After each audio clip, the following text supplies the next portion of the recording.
Alright, follow me up the tower.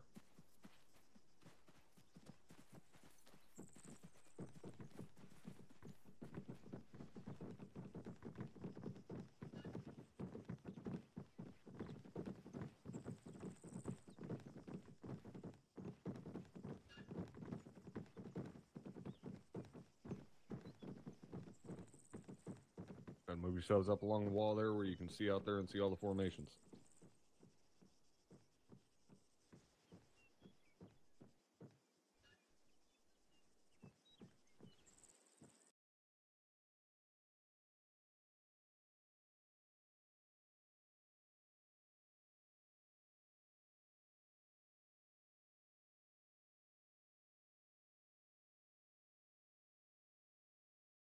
Alright, everybody see my red box out there to your 10 o'clock.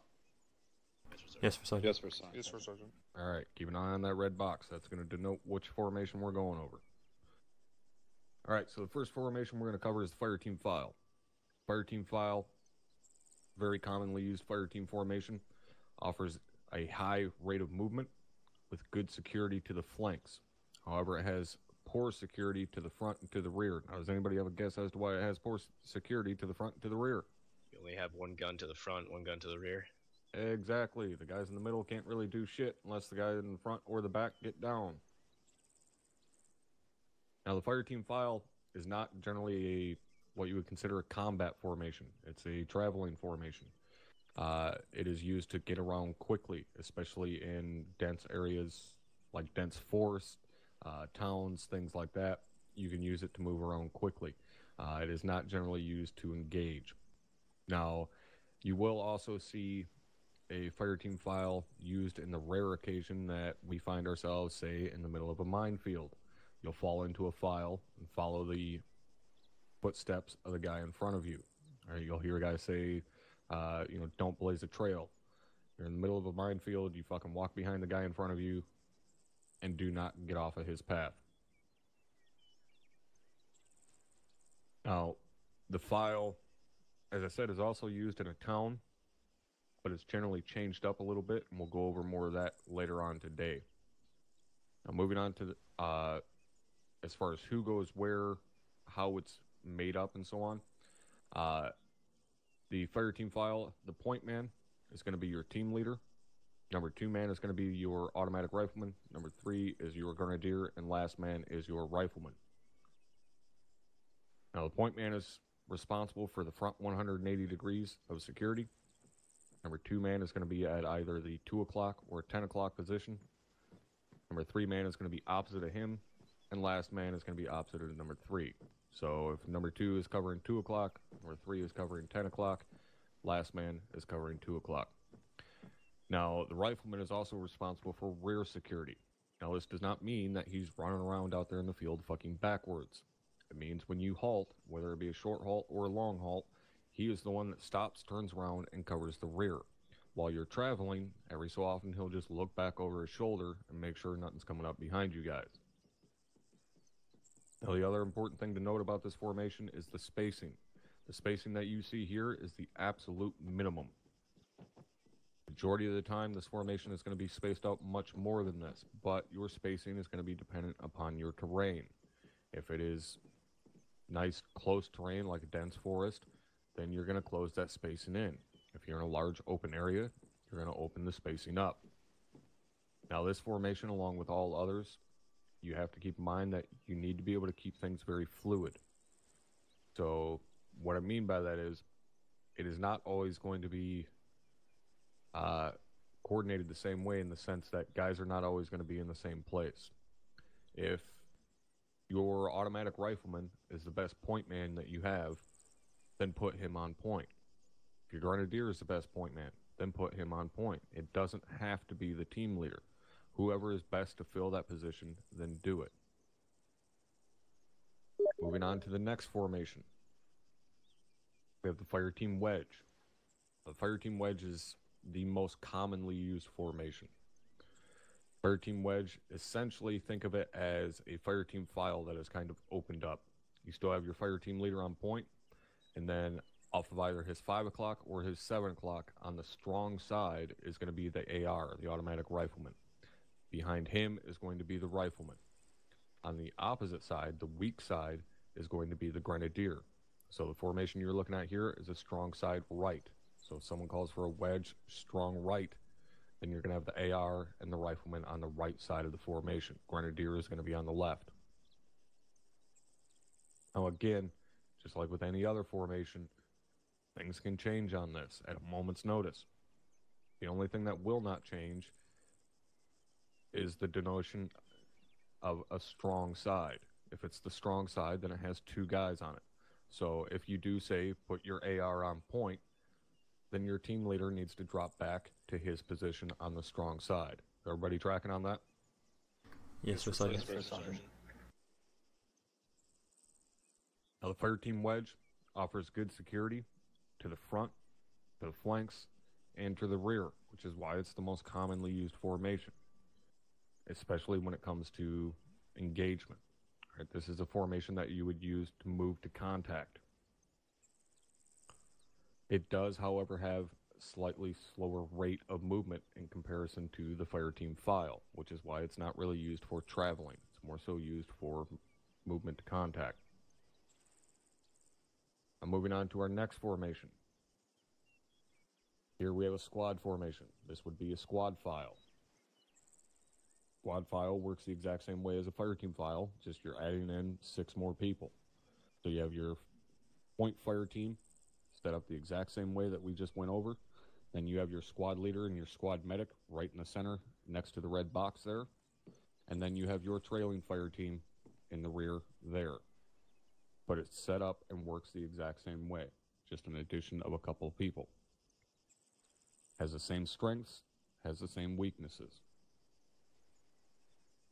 I'm moving on to the next formation. Here we have a squad column. Now I will point out, generally any vertical formation is looked at as a column. Any horizontal formation is a file, or sorry, a line. Okay, so just keep that in mind. Vertical is column, horizontal is file. Now this squad column is kind of your traditional squad column in the sense that the point team up here is set up in a fire team wedge. You then have your squad leader and your squad medic in the center, and then you have the trailing team set up in a diamond. Now that point team is almost always going to be in a fire team wedge. The trailing team, that formation can change depending upon team leader's discretion, squad leader's discretion, situation, so on. Majority of the time it's going to be a diamond, but you can also see it in a wedge, line, file, echelons, so on and so forth. But the majority of the time it's going to be in a diamond. Now, the squad column and the squad file are much like the fire team file and the fire team wedge. Our squad file has a very rapid rate of movement. However, it has poor security to the front and to the rear, but very good security to the flanks. Squad column has a slower rate of movement, but it has good security all around. Now, the other reason that a squad column is used most commonly is a technique known as traveling overwatch. Now, in traveling overwatch, essentially picture this formation spread out a little bit more from the front to the center. So essentially what I mean is this point team that is in a wedge up here, imagine them about 50 meters out ahead of the rest of the formation here. Why that is done, in a traveling overwatch setup, you push that point team out farther ahead of the rest of your element, so that when this point team up here is engaged from the front, they can create a skirmish line or a base of fire so that all of those guys push up on line with each other, basically shoulder to shoulder, and start laying down a base of fire. Once that happens, or as soon as these guys are engaged, this trailing team back here now has some room to maneuver because they're not right up the ass of the point team. They're back here another 50 meters. So they can now maneuver either left or right around the flank and flank around the enemy and eliminate them, which is what we do. That is the fundamentals of fire and maneuver. So again, traveling overwatch, this formation is used most commonly. Now, moving on to the next formation. Here we have a squad line. Now, remember, as I said, line horizontal, column vertical. So this line isn't a straight horizontal line, but it is horizontal. So this is essentially two mirrored fire team wedges. You have the wedge on the right, which is strong side right. Wedge on the left is strong side left. You then have your squad leader and your medic in the center. Now this, unlike the squad column, has even slower rate of movement and worse security to the flanks. However, it has more security to the front. So common sense would tell you squad line is used to engage to the front. Now this is a formation much like the fire team wedge in the sense that it is used for movement to contact. All right, so if we know where the enemy is at, we know they're ahead of us, we will take that squad column, take that point team, move it out to either the left or right side, create another wedge, and push forward into contact. That is what the squad line is used for. Now, do not confuse the formation of a squad line with someone telling you to get online. All right? Someone tells you to get online, they're telling you to create a skirmish line, essentially, again, getting shoulder to shoulder with them on the same horizontal axis. Now, it does not mean you need to be right up fucking next to them, actually touching their shoulder. You never want to be that close to someone. It just means get up on the same horizontal axis as them, so you're not firing from behind them and you're not in front of their barrel. All right, does everybody understand that? Yes, sir. All right. Now moving to our next formation, directly behind that squad line, we have a staggered column. Now, staggered column is most often used in road marches and also when we're working with vehicles and mounted operations. Now, the staggered column, if you imagine that box is sitting in the center of the road, all those troops are sitting on the edge of the road. Now, these are essentially two fire team files that are spread out. So,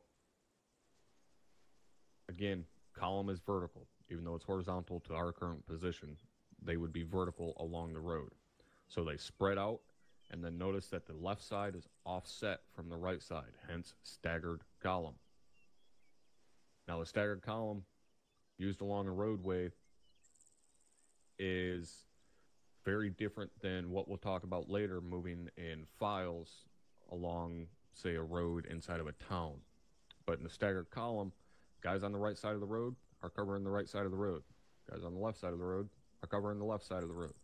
Or you don't, if you're on the right side of the road, you don't look over to the left and start engaging shit over on the left side of the road because you're engaging from behind friendlies, which you never do. All right, so you maintain your security on your side of the road. Even if the guys on the left side get engaged, that does not mean to drop your fucking sector and run across the road and start getting into a firefight. You still need to maintain your sector. Now moving on to the next part, all the way back over on the other end, in the back there. This is still a staggered column. However, this is giving you an example of how it looks when we work with gun trucks. Now, as I said, we use that staggered column when we're moving along a roadway or when we're working in mounted operations. Now, you may think it's silly that we're out walking on foot when we have trucks that we can ride in. When we are working with these vehicles and say we're approaching a town that is potentially hostile, we have two options. We could stay in the trucks and just drive through it, or we can dismount and push out in front of the trucks. Now, if we stay in the trucks and we push into the town that is potentially hostile, we now have 10 plus guys in each truck. Your channel. So when random ass bag in black pajamas with an RPG-7 decides to pop out from around a corner and hit the truck broadside with an RPG, he now just got 10 for 1. Alternatively, we dismount the trucks, push the infantry 50 meters or so out in front of it, and we walk the vehicles into town. And when same said ass bag in black pajamas with an RPG-7 decides to pop out from around the corner, he gets shot in the fucking face before he can get the RPG off. So that's what we do. We push the infantry out in front of the trucks to act as a sensor. Because those vehicles are a huge force multiplier for us because of the weapon systems that are on top of them. So if we push the infantry out in front of them to act as a sensor and a barrier for those trucks, it works a hell of a lot better. Because believe it or not, a 5-ton, 15-foot tall vehicle is a pretty big goddamn bullet magnet. So we as infantry try to protect them. Because when it comes down to it, those big-ass guns on top of them protect the shit out of us. Now, the main thing to keep in mind with both of these formations, well, one formation, the staggered column, but both examples, one thing to keep in mind with them, as well as all of the other formations, is paying attention to your rate of movement and your body position. Okay? If you are told to move out at a jogging pace with your weapon down, then you need to make sure that is exactly how you are moving. Because if you're moving with your weapon up, or you're moving at a walking pace, or you're crouched when you should be standing, or if you're leaned over to the left when you should be standing up straight, you are going to move at a different rate than everyone else who's doing it correctly. Now, we allow everyone to use third person. However, some people feel that first person is what they should do, and therefore that is all they play in is first person. That's great. I don't give a shit whatever fucking blows your skirt up. But the fact is, if you cannot understand where your body is positioned or the rate of movement at which you are moving, and you fuck up one of those formations, especially the staggered column, and you have the entirety of the ground forces of a task force behind you, if you're up at the front of that formation, and you have 50 plus fucking guys behind you in that formation, and you're moving slower than what everybody else is supposed to be, you're going to cause a goddamn concertina effect all the way down the length of that formation. Guys are going to be running into the back of each other until it gets down towards the middle where someone like myself is going to be, and then I'm going to come running up there to the front seeing what the fuck is going on. When I get up there, I'm going to end up seeing somebody crouched and think one of two things. Either you're trying to replace my wife, or you don't know what the fuck you're doing. Either one is unacceptable. So make damn sure you are paying attention to your rate of movement and body positioning. Does everybody understand that? Yes, Sir Sergeant. Yes, Sir Sergeant. All right, now the last thing I'm going to cover. When you are told to move, that means move immediately. Does not mean 30 seconds from now. Doesn't mean a fucking minute from now. It means move now. If there are extenuating circumstances, if you are decisively engaged by the enemy and you cannot move, then you need to inform your higher element of that. But if you're just sitting there playing with your dick and they tell you to move, then that means fucking move. Doesn't mean stand out there in the field for 45 seconds trying to get the perfect angle on your fucking fire team wedge. You can fall into your goddamn formation whilst you are moving. Does everybody understand that? Yes, Sir Yes, Sergeant. Sir Sergeant. Outstanding. Does anybody have any questions about any of the formations we have gone over? No, for Sergeant. No, for No, for Sergeant. No, for Sergeant. All right. Everybody follow me down the tower.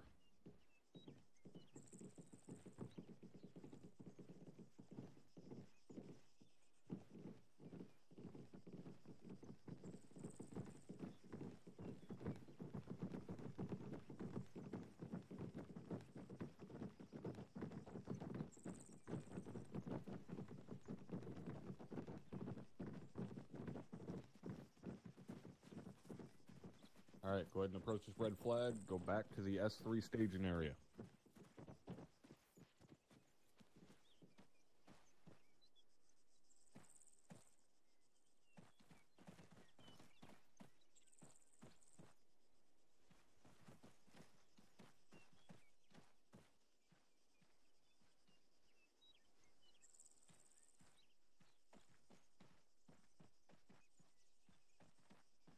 All right, stand by there.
All right, I need one volunteer to step forward.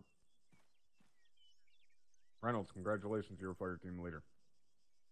Go ahead and stand right in front of me here.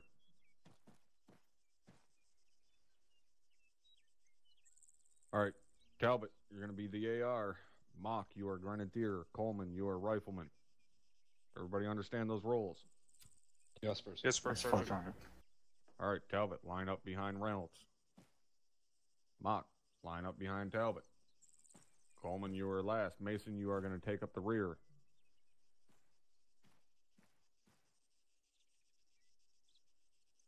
Now everybody take a knee.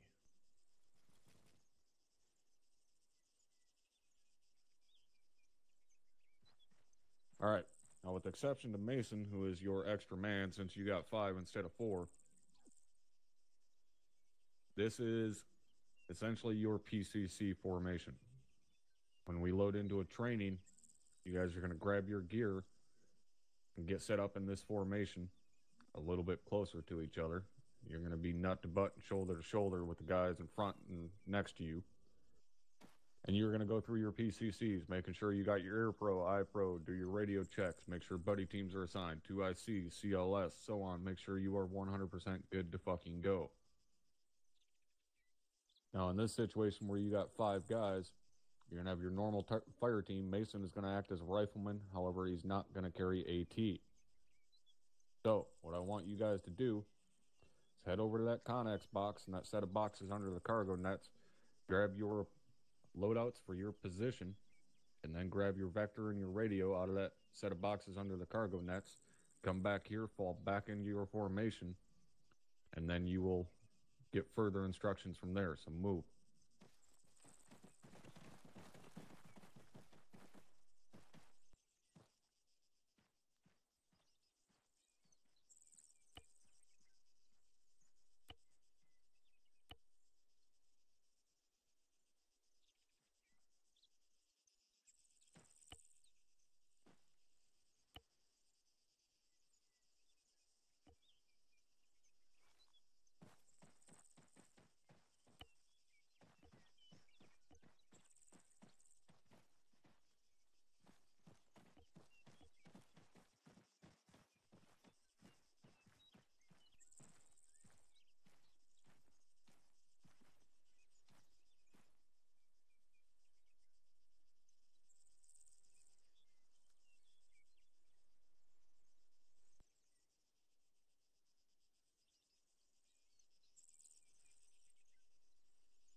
Talbot. First Sergeant, you refer to this as our PCC formation. What does that stand for? PCC is pre-combat checks. First Sergeant.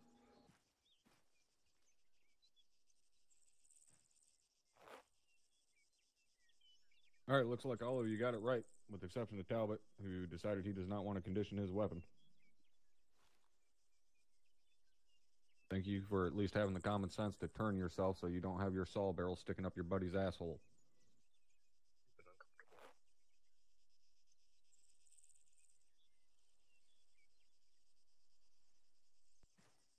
All right, so what we're going to do now is get you guys set up on your radios to do your radio checks. So, firstly, your guys' team net is going to be 100.1. That is the only radio frequency you guys are going to be listening to, with the exception to Reynolds. So I want you guys to get your primary net set up as 100.1.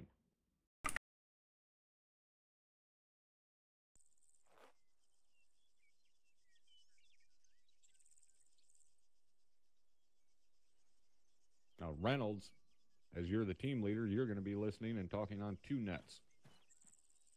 So your team net, your primary net is going to be 100.1. Your additional net is going to be 100. That is going to be your squad net. Now, when you speak on squad net, you have your own calling station as a team leader, and that is Alpha. You are only referred to as Alpha on the squad net. You will call your squad leader, which is known as Actual. That is the only thing you will call your squad leader. You do not refer to them by name. So, squad leader is Actual, you are Alpha. If you had another fire team, they would be Bravo. Pretty simple. Now, what you guys are going to do now is everyone's going to do your radio checks. you guys are going to go right down the line, just like we did yesterday in the classroom. Reynolds is going to do his radio check. Talbot's going to reply. Talbot's going to do his. Mock's going to reply, so on and so forth, right down the line. Once you guys are done with your radio checks on your team net, then, Reynolds, you can do your radio check on squad net. All right, is everybody tracking? Yes, for Sergeant. All right, Reynolds, make it happen.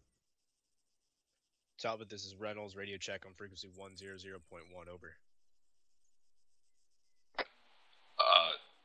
Reynolds, this is Talbot. I did not read you on the radio. Wait, one.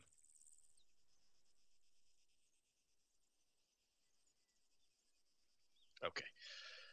Talbot, this is Reynolds, radio check on frequency 100.1, over. Reynolds, this is Talbot. Reading you 5x5 on frequency 100.1, over. Solid copy, out. Mock, this is Talbot. Radio check on frequency 100.1, over. Talbot, this is Mock. Reading you Lima Charlie on frequency 100.1, over. Solid copy, out. Coleman, this is Mock. Radio check on frequency 100.1, over. Mark, this is Coleman. Read you 5x5 on frequency 100.1. Over. Solid copy, out. Mason, this is Coleman. Radio check on frequency 100.1. Over. Coleman, this is Mason. Read you Lima Charlie on frequency 100.1. Over. Copy that. Out. Reynolds, this is Mason. Radio check on frequency 100.1. Over. Mason, this is Reynolds, read you Lima Charlie on frequency 100.1, over. Solid copy. Out.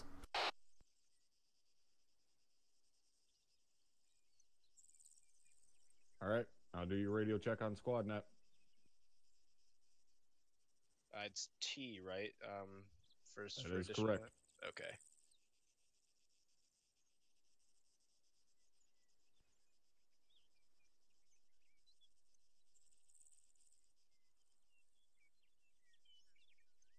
I must have it binded wrong. Give me 1 sec. By binded, you mean bound? I would assume so, because binded is not a fucking word. You're right. First Of sergeant. course I'm right, I'm the first sergeant.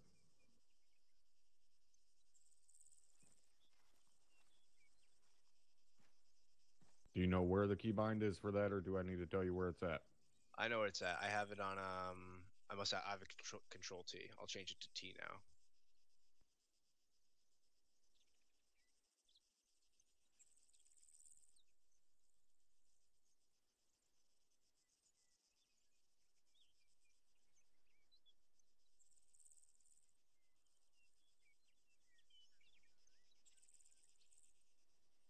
I'm sorry, First Sergeant. You'll need to show it to me. All right, go into configure, controls, configure add-ons. Scroll down to the very bottom to TFAR. Go down about 3/4 of the way where it says SW transmit additional. Got it. It's not bound there. Okay. I did long range.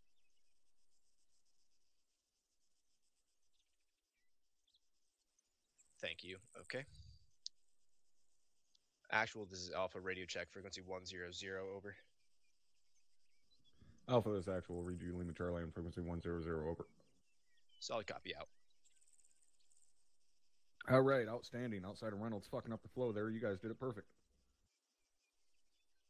Big fucking improvement from yesterday, Coleman. Congratulations. Thank you, First Sergeant. All right, so now what we do is you guys decide battle buddies. All right, now your battle buddies is that guy that is going to stick to you like he is fucking glued there. Now, since you have 5 guys, you're going to end up with one battle team, or one team of 2 and one team of 3. So, Reynolds. Yes, Sir Sergeant. Who's buddied up with who? Sorry. Could you repeat what you said? Sorry, First Sergeant. My girlfriend just walked in. I didn't hear you. Considering we're all standing around you right now is the only reason you don't have a mortar dropping on your fucking head. Understood, First Sergeant. What is the one word I tell you guys not to fucking say? Repeat, First Sergeant. Then why did you just fucking say it? Gotcha. Could you say that again, First Sergeant? Close enough. Need to set up your battle buddies. Who's going to be buddied up with who? So, who is going to be your buddy teams? Roger. So battle buddies will be, I will be with Talbot, Mock will be with Coleman, Mason will be with Coleman as well. All right. Who is going to be your 2IC, your second in command? If you go down, who's taking over the team? My 2IC will be Talbot. All right. Congratulations on making the first rookie mistake. Why should your 2IC not be your battle buddy?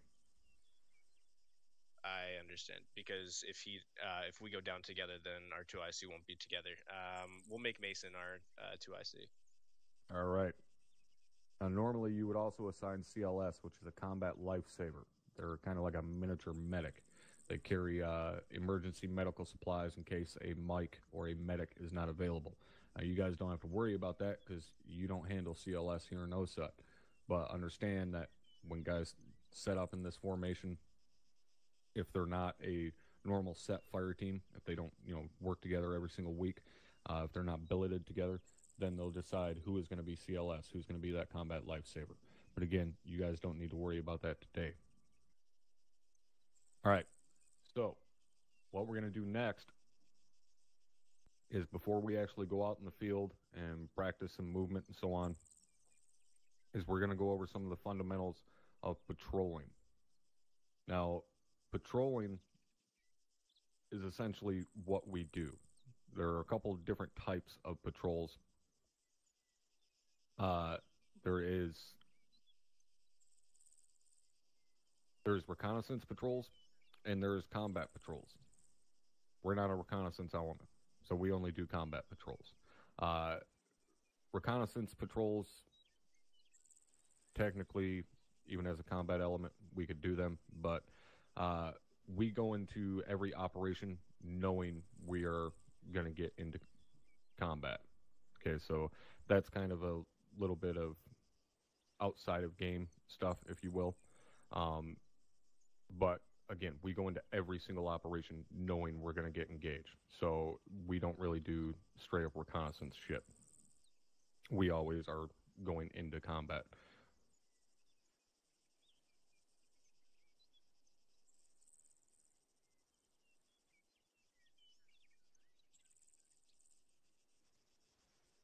Now, Private Reynolds. Yeah, real quick, sorry, First Sergeant. Private Coleman, where's your iPro?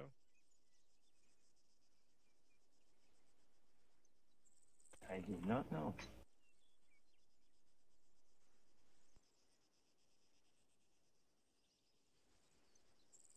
Seems like I do not have it on me. I'll get that later. By later, you mean now, yes. Yes.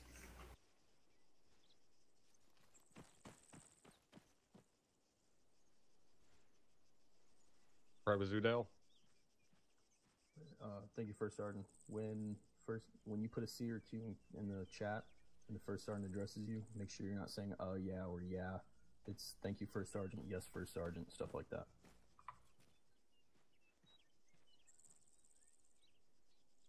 All right, now we can fucking continue on.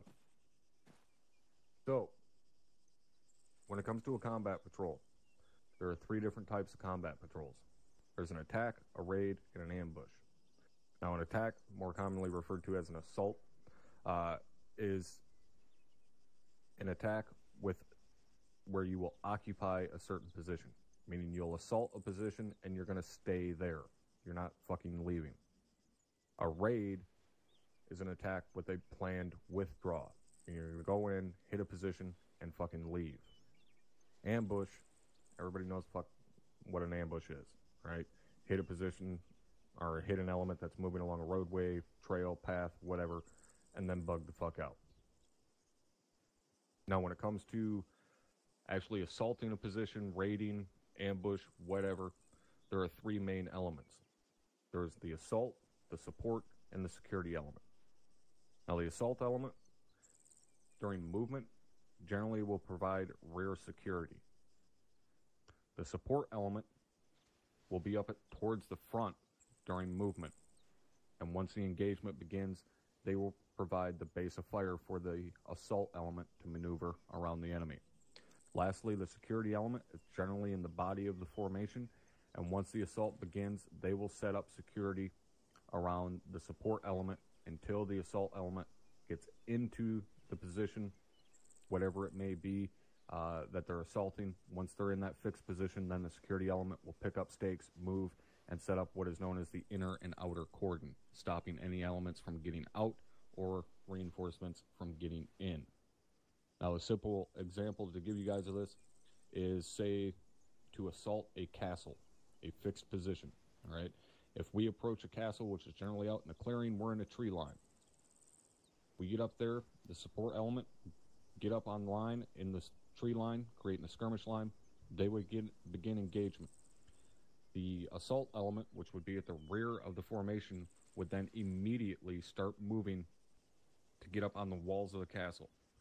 Once they're up towards the walls, the security element is going to set up security on the flanks of that skirmish line so that nothing can flank the skirmish line that's providing the base of fire for the assault element. The assault element would then breach the castle. Once they breach, that security element would push up and set a cordon up around the castle. Essentially, they encircle the castle so that no enemy elements can get out and no reinforcements can get in. Once the position is held by the assaulting element, then the support element will push in to the castle. That would be your typical assault of a fixed position. Now, if it were a raid, it would all work the exact same way, with the exception that the support element would never push inside of the castle. They would maintain their position, wait for the assault element to finish clearing the position, and then cover them as they pulled back, and then you guys would get the fuck out of there. All right, everybody tracking? Yes, Sergeant. Yes, Sergeant.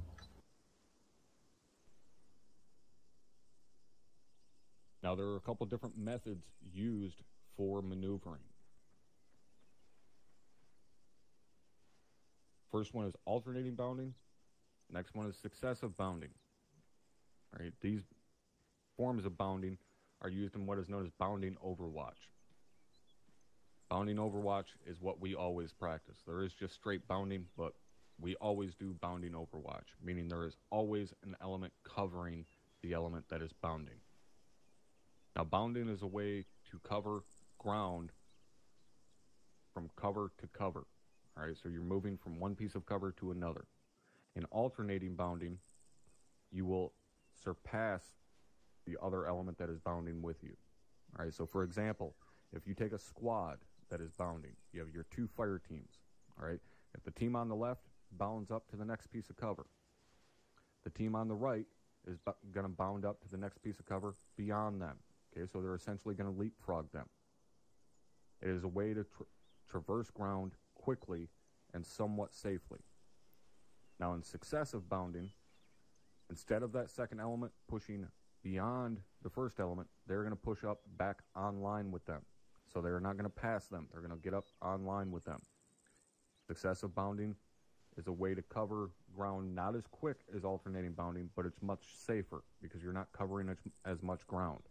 All right, so always remember, alternating bounding, you're passing the other element. Successive bounding, you're moving up online with them. Alternating bounding is faster. Successive bounding is safer.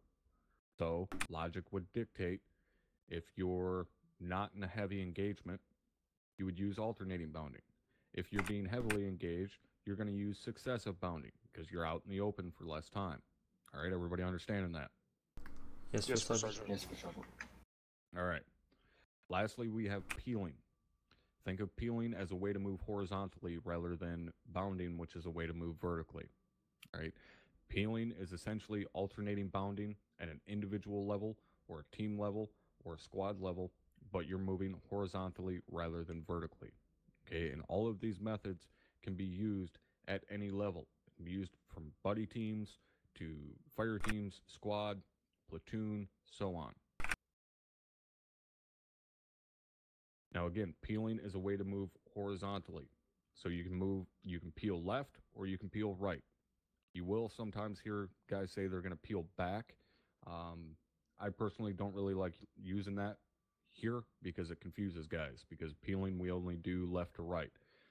So if you do hear someone say they're peeling back, essentially they're just, think of it as reverse bounding. All right, pretty much the same thing, because peeling, again, is a way to move horizontally.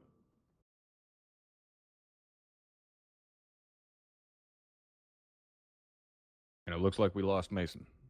Yeah, my game just stopped. I'm rejoining. All right. All right, the other method that we can use for maneuver is known as a rush, a 3-second rush. And just like with anything else, it can be used at any level. Buddy team, fire team, squad, so on. Now, a 3-second rush is essentially if there is no cover available to bound to. All right, so if you're stuck out in an open field and there's a machine gun covering that field and you're fucking stuck out there with your dick in the wind. Firstly, what should be your first fucking reaction if you're moving through an open field and you start getting shot at? Lie down, First Sergeant. There you go. Mason's got it. Hit the fucking deck. All right. If you have no cover immediately available and you start getting shot at, get down as low as you possibly can. If you do have cover immediately available, then fucking move to it. Don't lay down. If there's cover 5 meters ahead of you, then fucking run to the solid cover. That being said, if there isn't any cover and you hit the deck, you now need to start doing 3-second rushes to get to cover. So, in order to do a 3-second rush, if you're on the ground, you'll stand up, run as fast as you possibly can, and in your head say, I'm up, they see me, I'm down, and then hit the deck. That'll give you about 3 seconds of run time before your face is back in the dirt. Now, does anybody have a guess as to why we do a 3-second rush? Minimize the time you're exposed to fire, First Sergeant? Well, yes. I'm not going to say you're incorrect. The reason we rush for 3 seconds is because it takes someone, on average, 3 seconds to accurately engage a human-sized target. And that is true for the AI and ArmA. So, if you get up, run your fucking balls off for 3 seconds and hit the dirt, there's a good possibility they will not be able to accurately engage you. All right, does everybody understand that? Yes, Yes, Sergeant. Yes, First Sergeant. Sergeant. All right. Now, the next thing we're going to go over, as we're talking about moving from cover to cover, can anybody tell me the difference between cover and concealment? Cover is something that can stop you from getting shot. Concealment is something that can stop you from being seen. Exactly. Cover will stop bullets. Concealment just stops them from seeing you. It's that simple. Which is why, again, I pointed out yesterday, you throw smoke to conceal your position. You then need to move your fucking position because smoke does not stop bullets. Now, does anybody have any idea?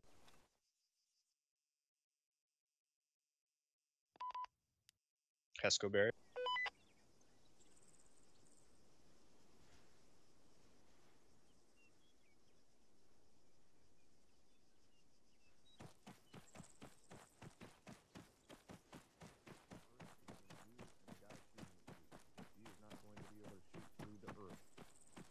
Which is essentially what HESCOs do.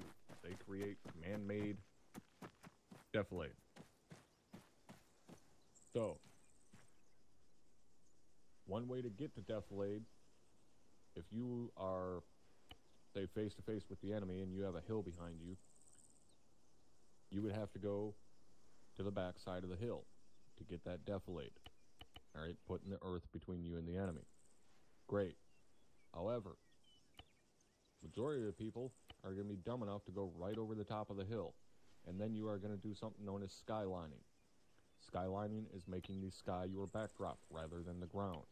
It makes you an incredibly easy target to not only see, but also engage. Skylining is one of the worst things you can possibly do. So for that reason, anytime we move over the top of a hill, move over the top of a ridge line, moving anywhere with height, this includes rooftops, you get down low as low as you possibly can. So when you come up over the top of a hill and you know there's enemies on the other side, or you know there may be enemies on the other side, you'll hear guys say, all right, take it low and slow. What they mean is get down and crawl up to the crest of that hill and peek over so that you're not skylining. You're not giving them an easy target. All right, does everybody understand that? Yes, sir, Sergeant. Yes, sir, Sergeant. Yes, sir, Sergeant. Excellent. Now, the next thing we're going to get into is some of the different reports that we will use. All right, ways to pass along information.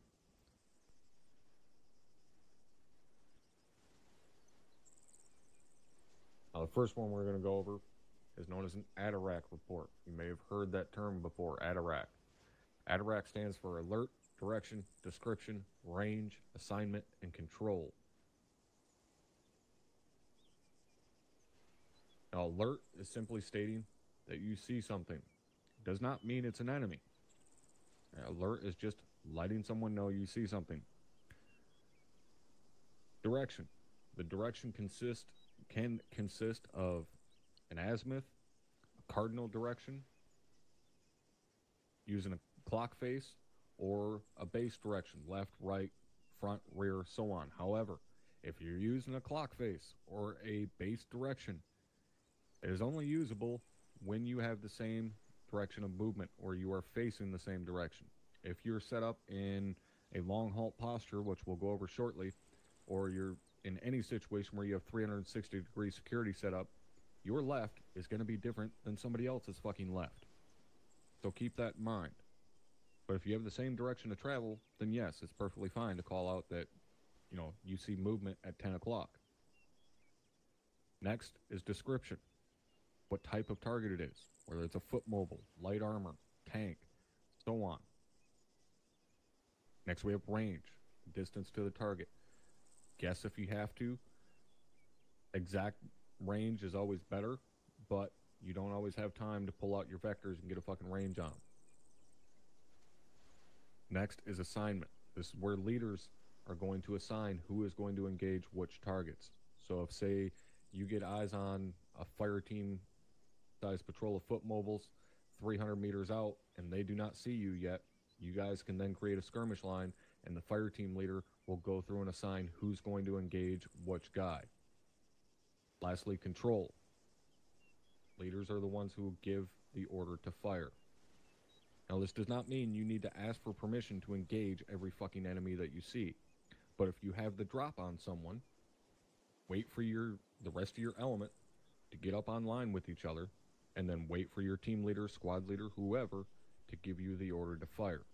All right, does everybody understand the difference between waiting to engage when you have the drop on someone and just fucking engaging when they're an imminent threat?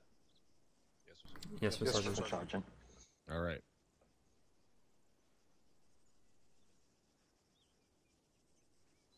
Now that ADARAC report, again, alert, direction, description, range, assignment, and control, can essentially be boiled down to exactly what we went over yesterday, the 3 Ds, distance, direction, description. The ADARAC report can be shortened up to those 3 Ds, and that's good enough, especially if you're already in contact. Now that's a term that screws a lot of people up, contact. Okay, you'll hear people call out that we got contact bearing such and such, or we have contacts left. Contact means you are engaged, right? It means either you are shooting at them or they are shooting at you. That's simple. There is no fucking gray area whatsoever. Contact means you have made fucking contact via bullets. So if you see some random motherfucker 500 meters out there who's just walking around in a circle, he is not a goddamn contact. I don't care how heavily armed he is. He is not a contact. He's a foot mobile. He's an enemy combatant. He's a man, military-age male. He is not a goddamn contact until bullets start flying. Does everybody understand that? Yes, sir, sir, Sergeant. Yes, First Sergeant. Now, very simply, if you don't know what it is, then call out that it's movement. That easy. If you can't see at all what it is, you just seen a flash through some trees, call out movement. If you do see what it is and see that it's an armed individual, but you have no idea if it's an enemy combatant or what it is, then you just call out armed foot mobile, or as I said, a MAM, a military age male, anybody from 15 to 50. Next, we have civilians. All right, civilians are exactly that. Fucking civilians. They're non-combatants. Again, no goddamn gray area. Some of the areas we operate in do allow civilians to carry weapons. Just because a civilian is armed does not make him a combatant. And they sure as fuck are not a civilian contact. No such goddamn thing exists. And anybody I hear say that, I will immediately rip their fucking head off. Civilian contacts do not exist. They're either a civilian or they're a contact. One is a non-combatant, one is getting shot in the fucking face.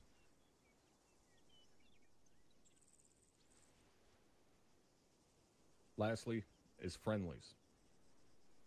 That's pretty simple. Right? You see friendlies, you call them as friendlies. Not very difficult there. Now, very quickly, go back to the civilians. As I said, some of the areas we operate in do allow civilians to carry weapons. However, use some common fucking sense. You do not farm sheep with an RPG. Or herd sheep with an RPG. Alright? You don't till crops with a fucking PKM machine gun. So even if we are operating in an area where civilians are allowed to carry weapons, that's stuff along the lines of an AK-47 or a hunting rifle or shit like that. Not heavy goddamn munitions. So even if they're wearing civilian garb, if he's running around with an RPG-7 on his back, he's not a goddamn civilian. Lastly, if a civilian is armed, again, that's perfectly fine. We operate in areas that allow civilians to be armed. However, when it comes time for escalation of force with civilians, there's some pretty simple steps that we go through. Firstly, if the civilian is not armed and we are giving him orders, if we're telling him to get the fuck out of there or move away from us, whatever, all right, there's a simple method that we use for that. It's known as shout, show, shoot, shoot, shoot. All right? So shout, we verbally yell our orders to them. Throughout this entire process, you keep verbally yelling those orders at them over and over until they comply. If they do not initially comply to your verbal orders, then you raise your weapon. You show. You raise your weapon and show them that you are prepared to defend yourself and others. If they still do not comply to your orders and say, continue to approach you, then you shoot. You fire a warning shot. You do not fire a warning shot up in the air. You fire a warning shot into the ground a yard or so away from their feet so they can see the dust kick up. If they still continue to approach you, then you shoot to disable. However, a disabling shot is only used on vehicles. If you are, say, set up in a blocking position at a roadblock, and you have a civilian vehicle approaching said roadblock, and it does not stop after yelling at them and firing a warning shot, then you fire a disabling shot. That disabling shot is fired into the tires. You hit the wheels. You do not fire into the fucking engine compartment. I don't care how cool it looked in fucking Black Hawk Down.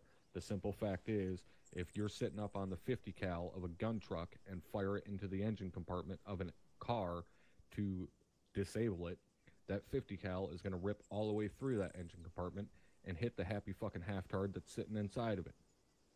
So you hit the tires. If the vehicle still does not stop, then you shoot to kill. So remember, our last option is always shoot to kill. That is the last option we have. But do not ever shoot a civilian on foot to disable. You do not hit him in the leg or anything like that. We're not the fucking police. We're the United States military. We shoot to kill. That is it. If we fire our weapon system into an individual, it is to kill them, not to harm or not to injure them. Does everybody understand that? Yes, for Sergeant. Yes, for sure. All right.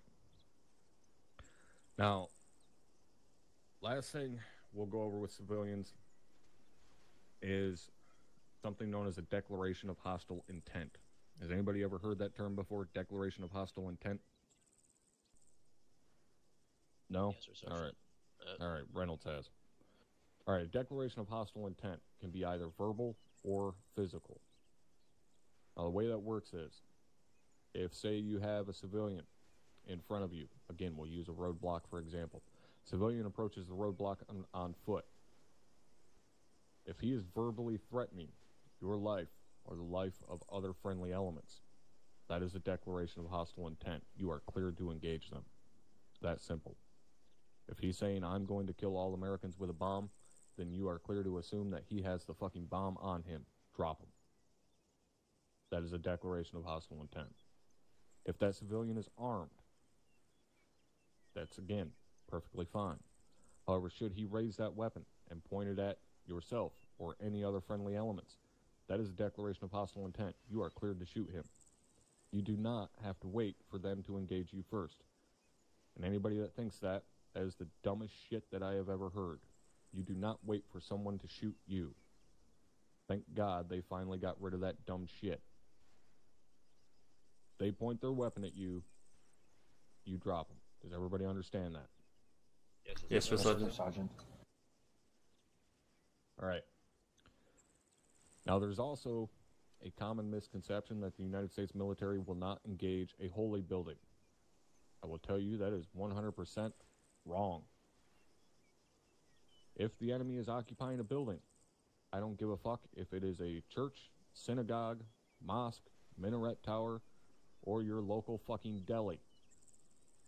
It is no longer a holy building, a civilian structure, so on. That is now an enemy fortified position. Engage it at will. That simple. It is no longer a civilian structure.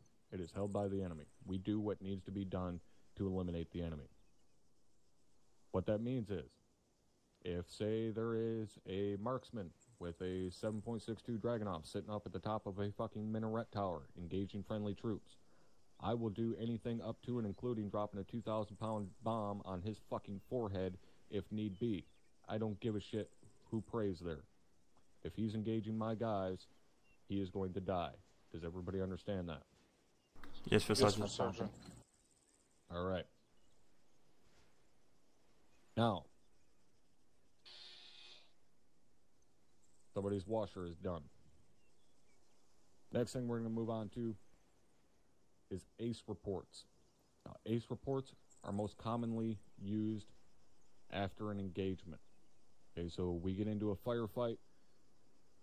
Generally, your higher squad leader is going to ask down to the team leader, all right, give me an ACE report. Your team leader is going to ask you guys for an ACE report. That ACE report is going to consist of ammo, casualties, and equipment. And we use a color-coded system. Green means you're good. Yellow means you're all right. Orange means you're getting pretty bad. Red means you're damn near out. And black means you are out. All right, so again, that's ammo, casualties, and equipment. So, ammo, how many fucking magazines you have, how many belts you got for the saw, so on and so forth. Casualties, whether everybody's up, a couple of guys are wounded, somebody needs morphine, so on and so forth. Equipment, is your night vision working properly? Do you still have your AT4 and your law? How are you doing on 40 mics? How are you doing on medical supplies, so on and so forth. All right. Again, we use that color-coded system for that.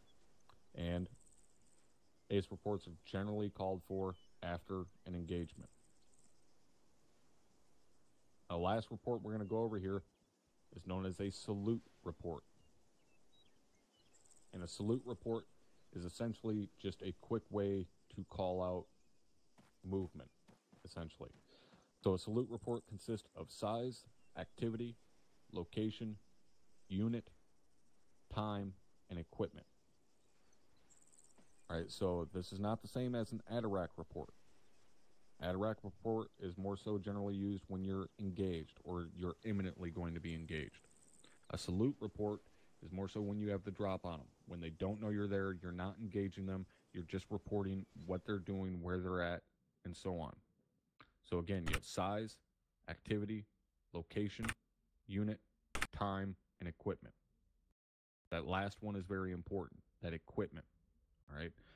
You see a squad size element of foot mobiles out there, make sure you're denoting how many guys are carrying machine guns, how many guys are carrying RPGs. Does anybody have an RPG pack on their back for extra ammo for that RPG? How many guys look like they're potentially leaders? Is anybody carrying a GP-25 grenade launcher? Shit like that. What type of equipment do they have? Because that's going to dictate who engages what when, right? You always want to engage the largest threat first, right? So if you have a squad out there, an enemy squad, and there's 2 PKMs and an RPG and a guy with a marksman rifle, that's exactly the order you're going to go in. You're going to take out the PKs first. Those machine guns are a huge threat. Then you're going to hit the RPG. All right, that HE is a big threat to us as infantry. Then you're going to take out the guy with the marksman rifle. Then you can start working on the guys with the AK-47s. Right? Always engage the bigger threat first, which is why paying attention to that equipment is important. Next thing to go over, when it comes to all of these reports, getting orders from higher and stuff when you're out on patrol, and so on, is echoing orders. Okay? Now, echoing orders is kind of a twofold thing. When you receive an order from higher, if you're a team leader and your squad leader gives you an order, you should be echoing that exact order with just as much detail, if not more detail, down to your guys. Now, what I mean by more detail, if your squad leader tells you guys to move in a fire team wedge at bearing 123, then you as a team leader are going to come across your team net and say, you know, all right, we're moving fire team wedge strong right bearing 123. Right? Squad leader didn't tell you which side to have strong. That's on you as a team leader to make that decision and fill in that information for your guys. You sure as fuck don't just come over the radio and say, all right, we're moving bearing 123 and start fucking running.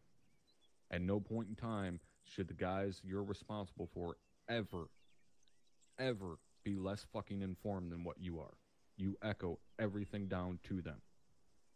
Lastly, you confirm the order, or confirm that you've received the order.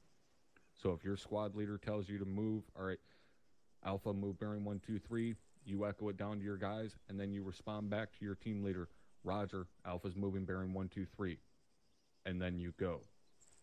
Or you always respond to higher when they talk to you on the radio, because if you don't respond, they assume you're not fucking there, as in either you're knocked out or you're dead.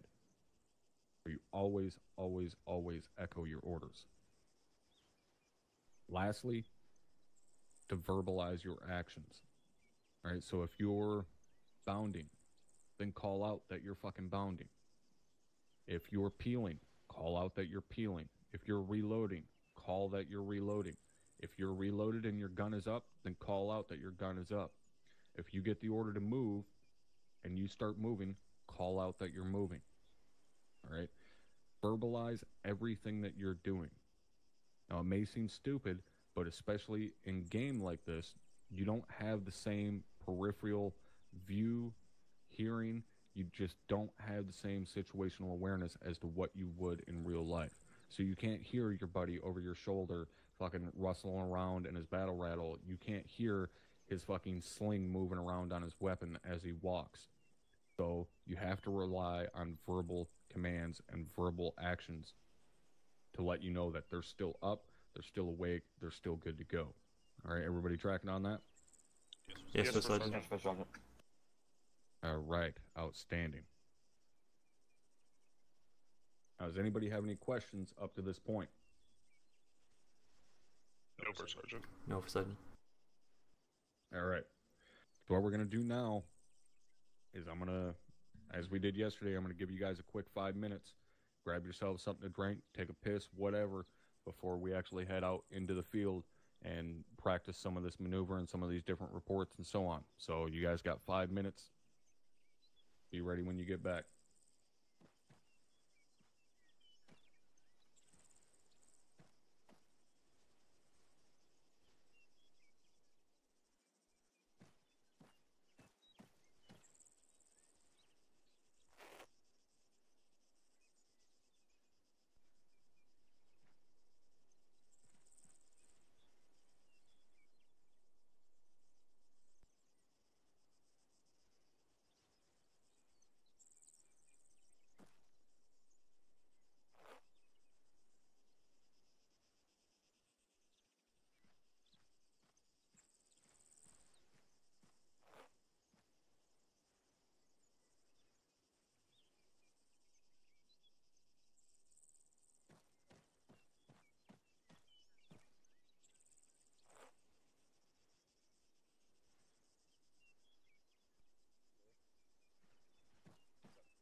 here.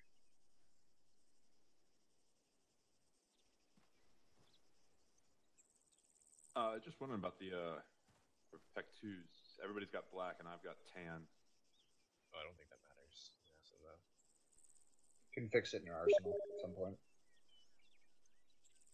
Oh, well, should it be black? Cause, no, it doesn't matter. Oh, okay, thank you. It's just your Sorry. preference.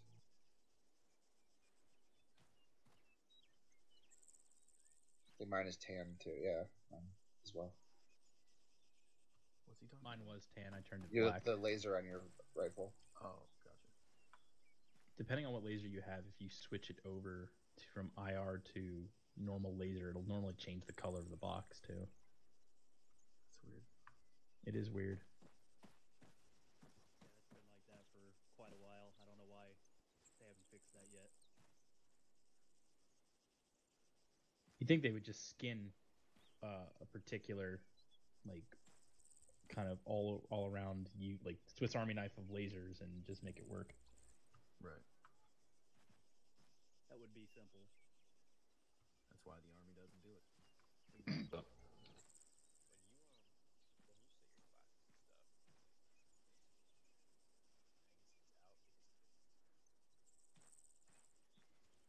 Before we head out, do we need to load up anything?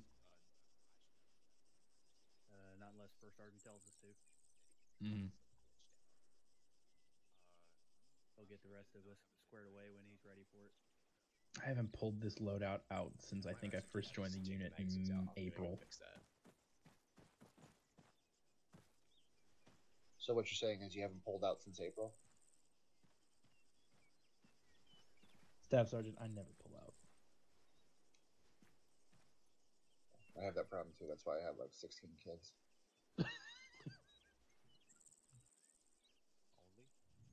Yeah, only. That I know about.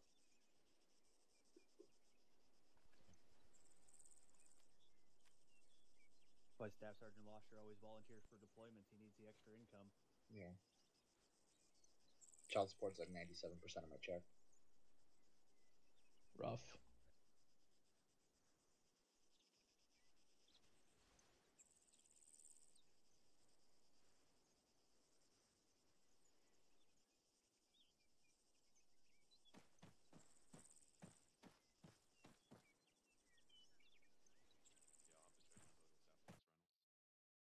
Mason, Yes, Corporal.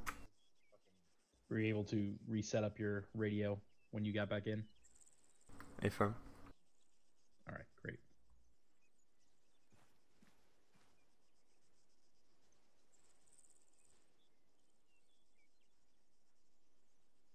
There's so many people.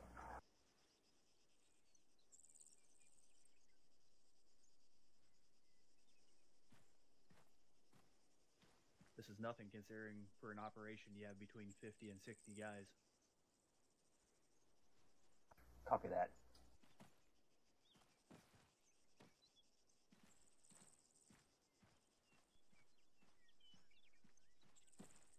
I just gotta stretch my legs.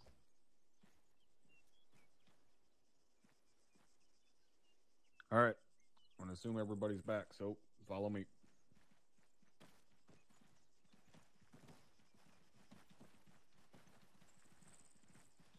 Approach the second flagpole, select the movement course, and teleport out there.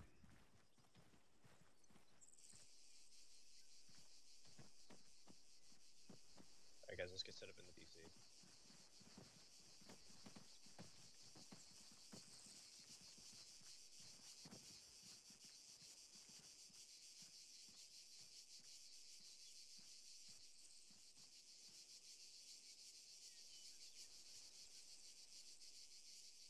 All right. Now, when we're out on patrol, oftentimes you'll hear someone refer to a danger area, or an LDA, linear danger area. Danger areas are something like roads, alleyways, archways into different compounds, things like that. All right, essentially a area that you need to cross. Now, roads are the ones we most commonly deal with when we're out on patrol, so that's what we're going to cover here. Now, in order to cross an LDA, you first need to set up security. All right, so if you guys imagine a squad approaching this road in that squad column that we went over earlier, you have that point fire team in a wedge, and your squad leader, medic, and then the trailing fire team. That team that's up front is going to set up security on that road. Okay, now generally you're going to know ahead of time that you're going to be crossing an LDA and who's going to be setting up security and so on and so forth. Sometimes that you don't have the recon available for it. For some reason, squad lead didn't get a chance to look at the map and see exactly what roads you were going to be crossing, or potentially your movement order got fragoed and you have to move somewhere that you weren't planning on, and you end up having to cross a road. So when that point team approaches the danger area, first two guys on the road are going to be the team leader and the AR. They're going to set up security on the near side. So I want you guys to move up here.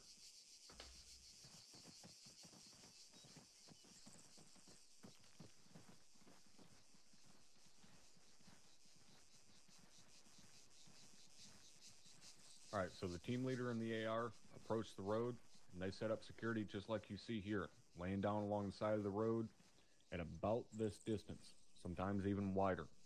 General rule of thumb is you want to have this area open up enough that a team can move through here in formation. They don't have to break their formation to move through the opening, because they're not going to pass on the other side. You're not going to fucking move over there in front of the guy's barrel. You're going to move right through this opening. All right, think of it essentially as they've opened the door for you. So, team leader and the AR set up near side security. Once near side security is set up, then the grenadier and the rifleman will push across the road. And they'll usually go 20, 30 meters or so on the back side, or on the other side of the road, and clear out any hides. All right, hides are places the enemy can hide. Now here, the only hide is that wall. So the other two guys would push back and check the back side of that wall real quick, make sure nobody's hiding there, and then they would come back to the far side of the road and set up security just like you see there. And then they would radio the team leader. One of them would radio the team leader and say, far side security set. And once that team leader gets that call, now he can call the squad leader and tell them, actual, this is Alpha, LDA secured, and then the squad would push through. All right, everybody tracking so far? Yes, Mr. Sergeant. Now, when the rest of that squad pushes through, essentially the squad leader and the squad medic are going to stay right where they're at until the trailing fire team passes them. And that trailing fire team is going to move right through this opening. Now, once they move through, or as they're moving through here, the squad leader and the squad medic are going to follow up behind them. When the squad leader comes through, he's going to call last man. That lets these guys on the near side of the road know they're the last guys coming through this opening. So they're good to pick up security. Only the near side picks up security when the squad leader comes through. They'll call last man. The two guys on this side of the road pick up and move through. When they get to the other side, the team leader will call last man. Grenadier and the rifleman pick up and follow him. And the entire formation continues movement. So now the team that was the point team that set up security here is now the trailing team.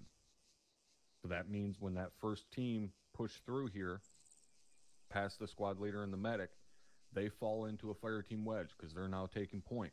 So they shift from a diamond into a wedge and move through here. Then the squad leader and the medic, and then the team leader and the AR from this side move through. Grenadier and rifleman pick up, follow them, and they fall into a diamond.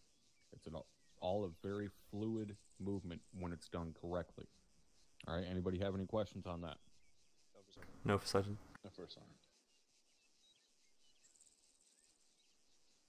All right, let's move on to the next example.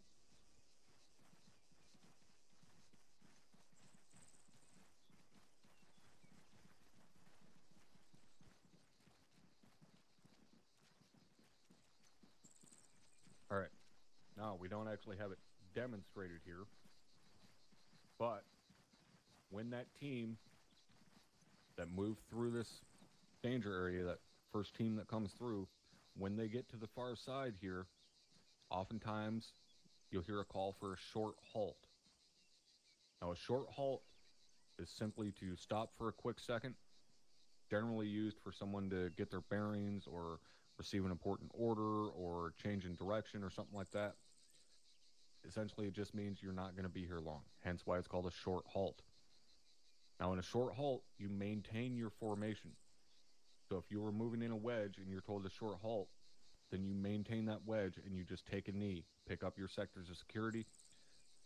Guy at the rear will pick up rear security, which means he'll turn around and cover the rear.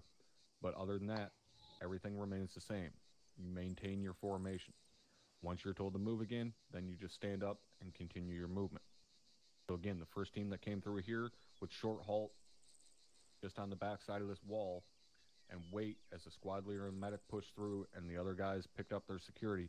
Once the squad leader and squad medic got through, then the guys here would start moving again, and the guys there at the road would just fall into the formation. All right, everybody tracking on that? Yes, First Yes, Sergeant. First Sergeant. All right, let's keep moving.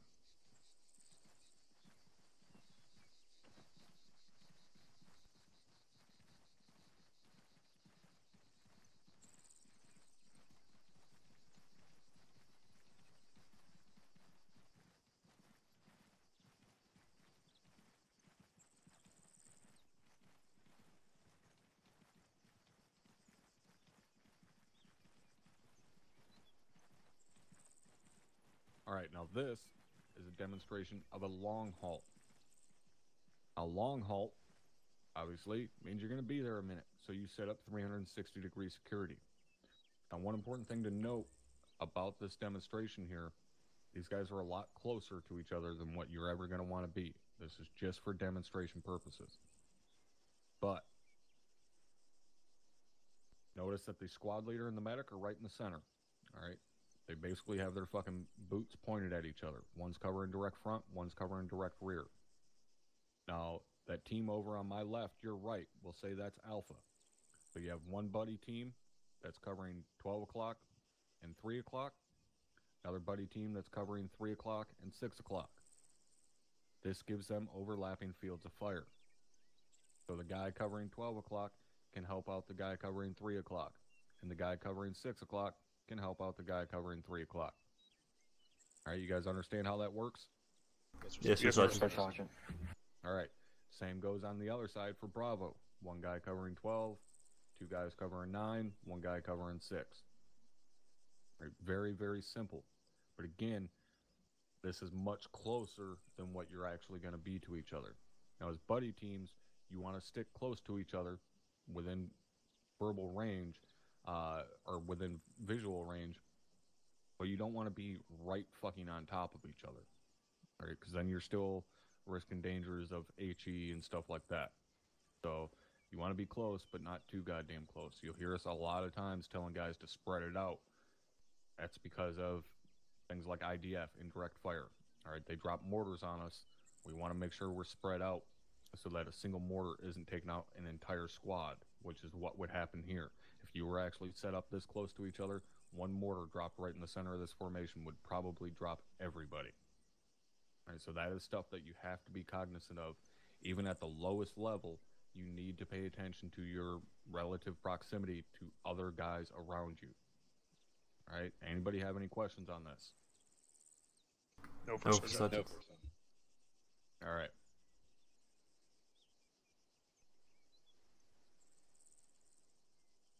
All right, follow me.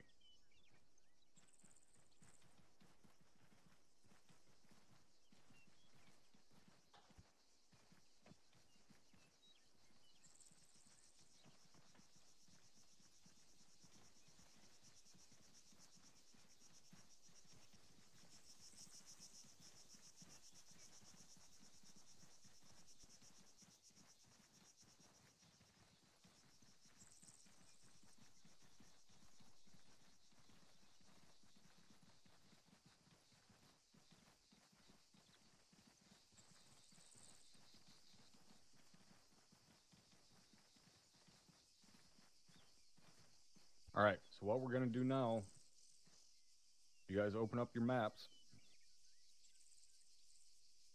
Okay, see where I got my little yellow dot? Yes, Sergeant. Yes, First Sergeant. Yes, First Sergeant. All right, we're going to be moving from here at the start point up to RP1. Now we're going to do so by moving through this draw right here up to that point. All right, you guys tracking on that? Yes, First Sergeant. All right. So, what you guys are going to do, you're going to form up a wedge, take us through this fucking draw right here in front of us, and get us over to that RP1 position. Now, since you guys have 5 instead of 4, you're not going to have a weak side. You're going to have 2 guys on each side of the wedge. All right, you guys understand how that's going to work? Yes, Sergeant. Yes, Sergeant. All right. When you're ready, get into your wedge, get us moving. All right, team, form a wedge. It's good. Spread out a little bit more. Get about 10 meter spacing. Why in the fuck are you still standing still? You can form your formation while you're moving. Yes, for Sergeant. All right, guys, let's move. Use your radios. Okay, team, move.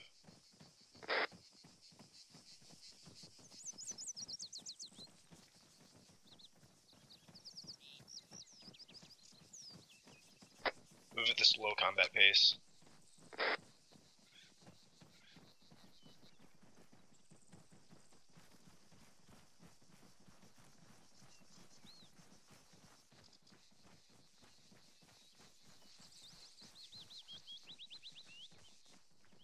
All right, halt. Hold.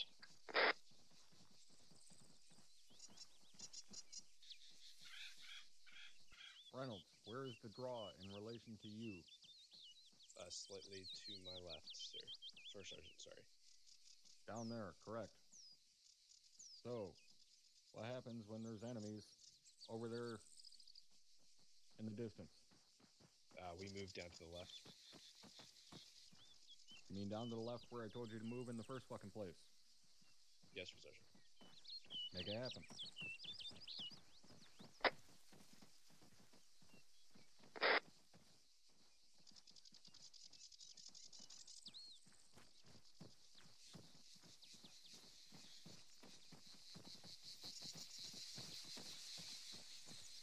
Close up the spacing a little bit so that we can all be in this defilade together.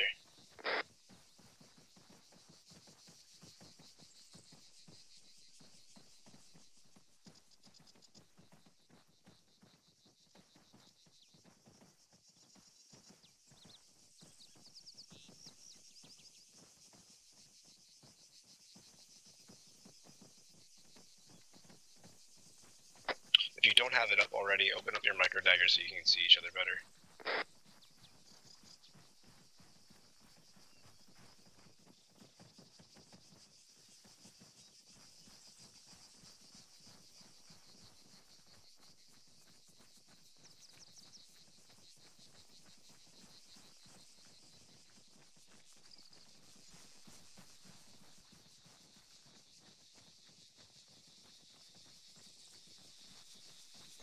Mason, pick it up. Copy. Reynolds,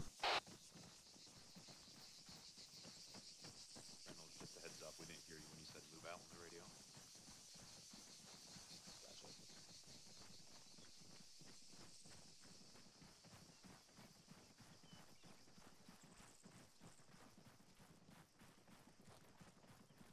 Okay, spread it back out.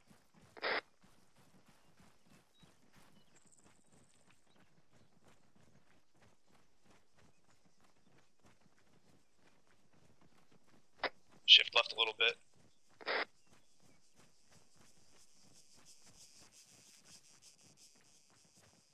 All right, short halt.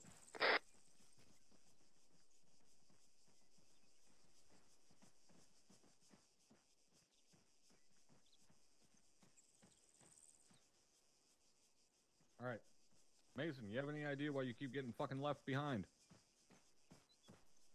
Because I'm not in combat pace.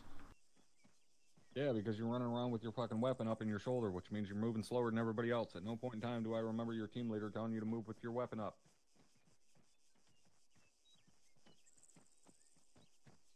Now, Reynolds, do you have any idea why your formation got a little clusterfuck there when you decided to turn left? Yeah, I didn't have the right pickup on the and fall in with me.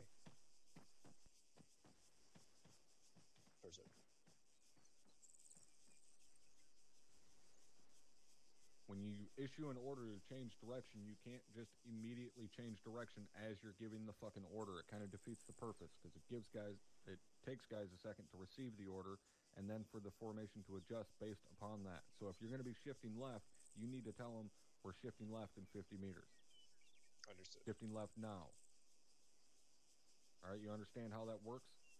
Yes, sir, Sergeant. Same goes if you're halting. All right? If you're going to be taking a short halt and you get an order from the squad leader to short halt, you don't just stop and then tell your guys short halting because then they're going to run into the fucking back of you. You keep moving, tell them to short halt, and then you stop so that everybody has a chance to maintain their position or maintain their spacing and stop. Same goes for when you're moving.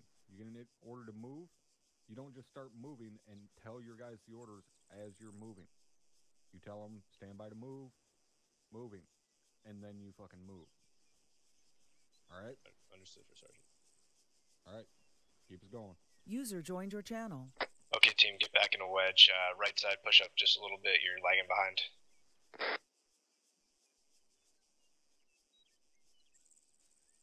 Why are we still sitting still?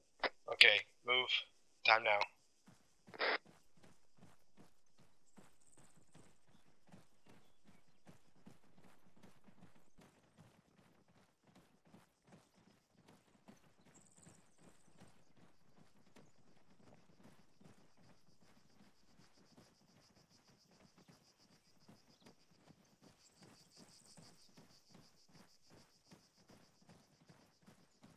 All right, short halt. Short halt now.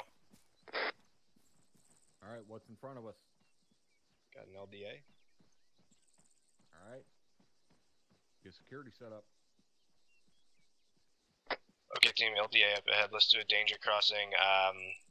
Talbot on me. We're going to get to the road. Then Mason, Coleman, and the other person on the team, Mock, cross after and find a hide, if there is one. Alright, time out. Move.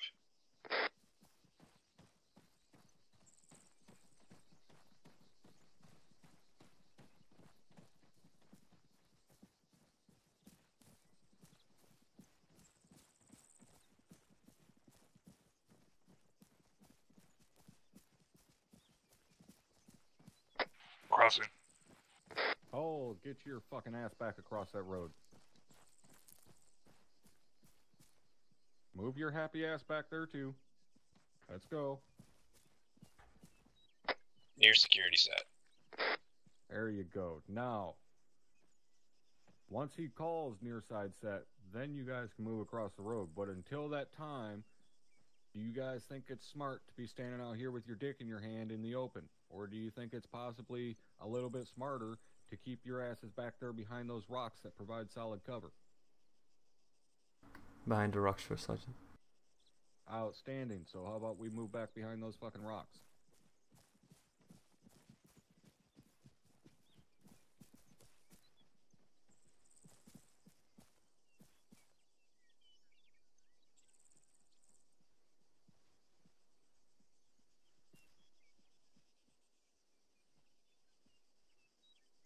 All right, you two at the road, I want you to come over here and stand by me.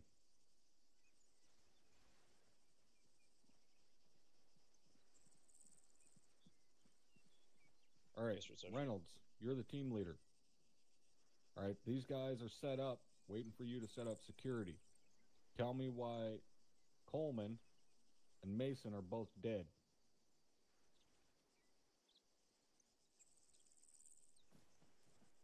Well, they are. Neither of them are within the zone that we set up, and No. they're also no. Okay. I want you to look down there by Coleman. See that little house down there? Yes, sir, Sergeant. See that red arrow down there? Yes, sir, Sergeant. A red arrow denotes a danger or a hide for the enemy.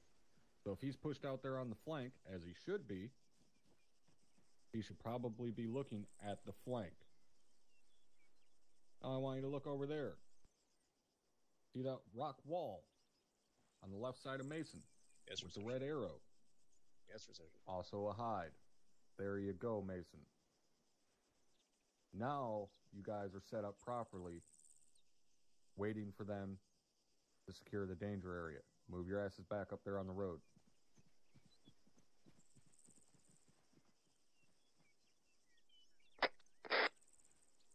Disregard last. Near security set. Now they're set. Move.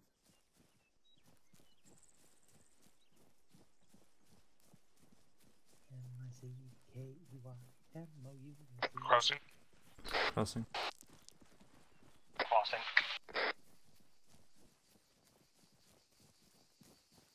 Searching heights. Team, that is just concealment. Those are not hides. Negative, we have hard cover over here. Good eye, thank you. No one hiding.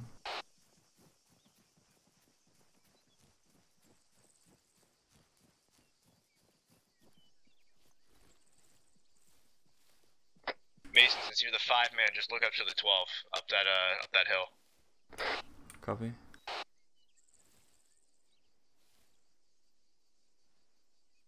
Which means that I want the other guy who isn't the 5-man to be in the 4-man position.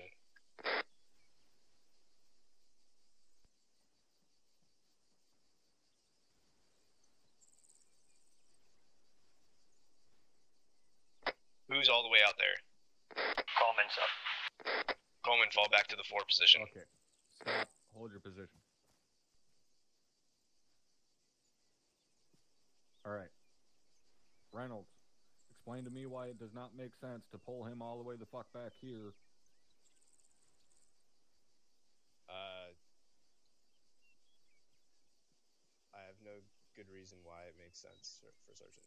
I just wanted him in position. I should have had Mason pull up the 4 position and kept him up front. Yep. Coleman, move back out there where you were. Mason, stay where the fuck you were at. You already had far side set up.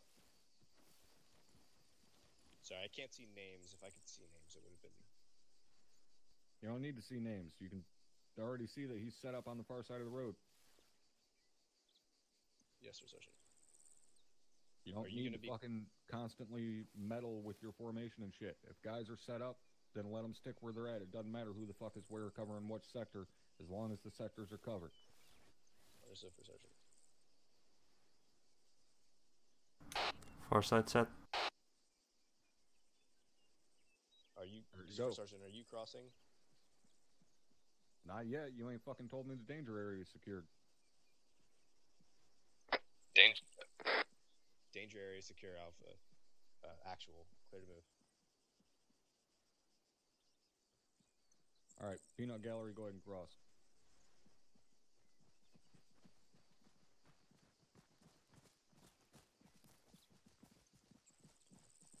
Last man. Alright, near security move.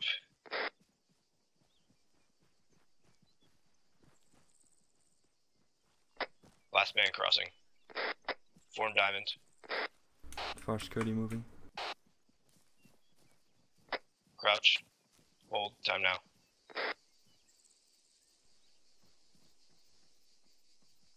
Alright, go ahead and recover here in front of me.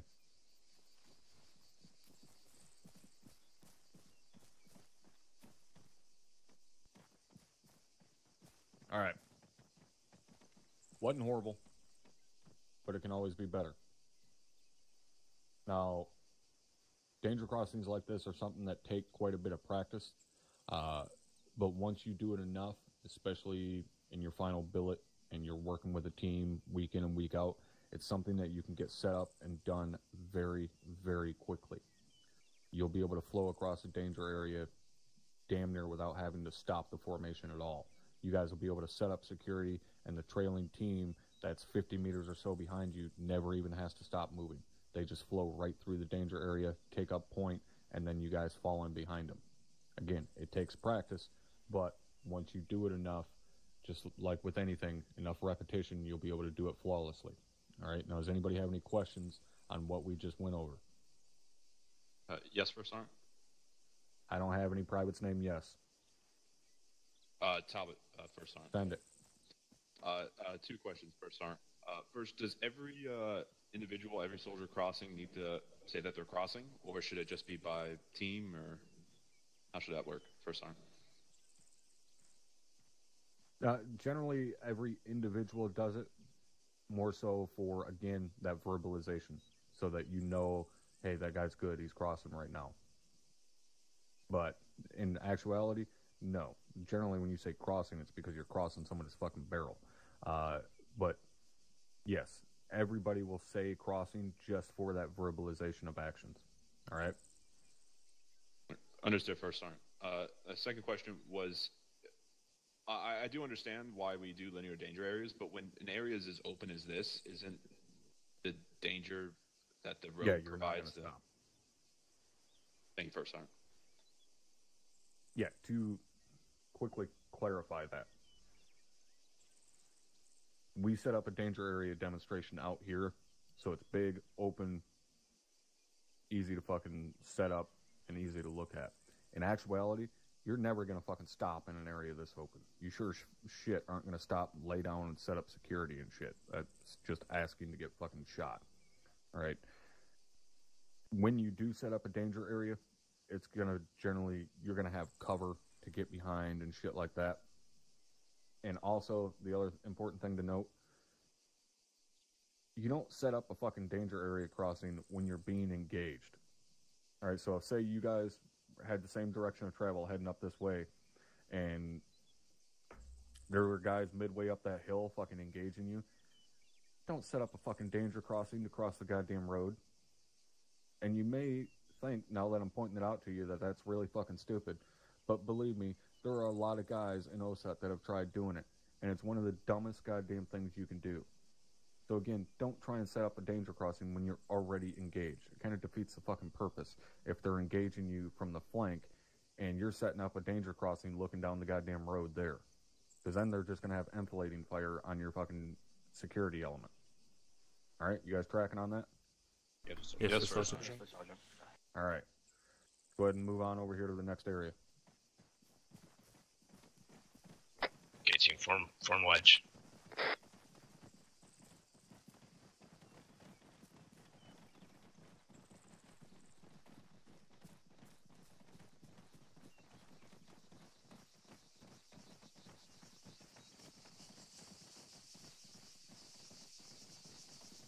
Pick it up a little bit, just double tap.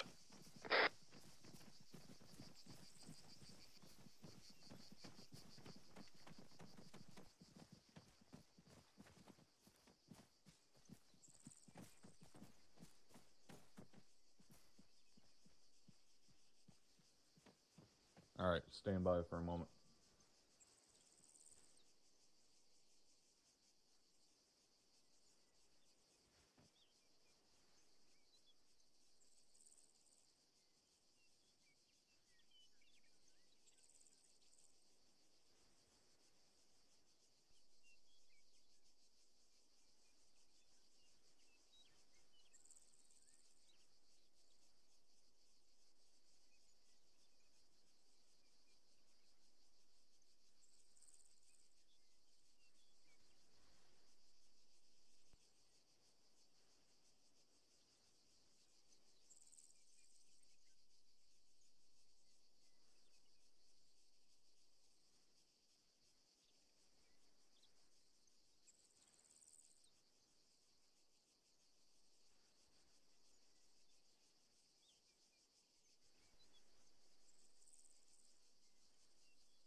All right.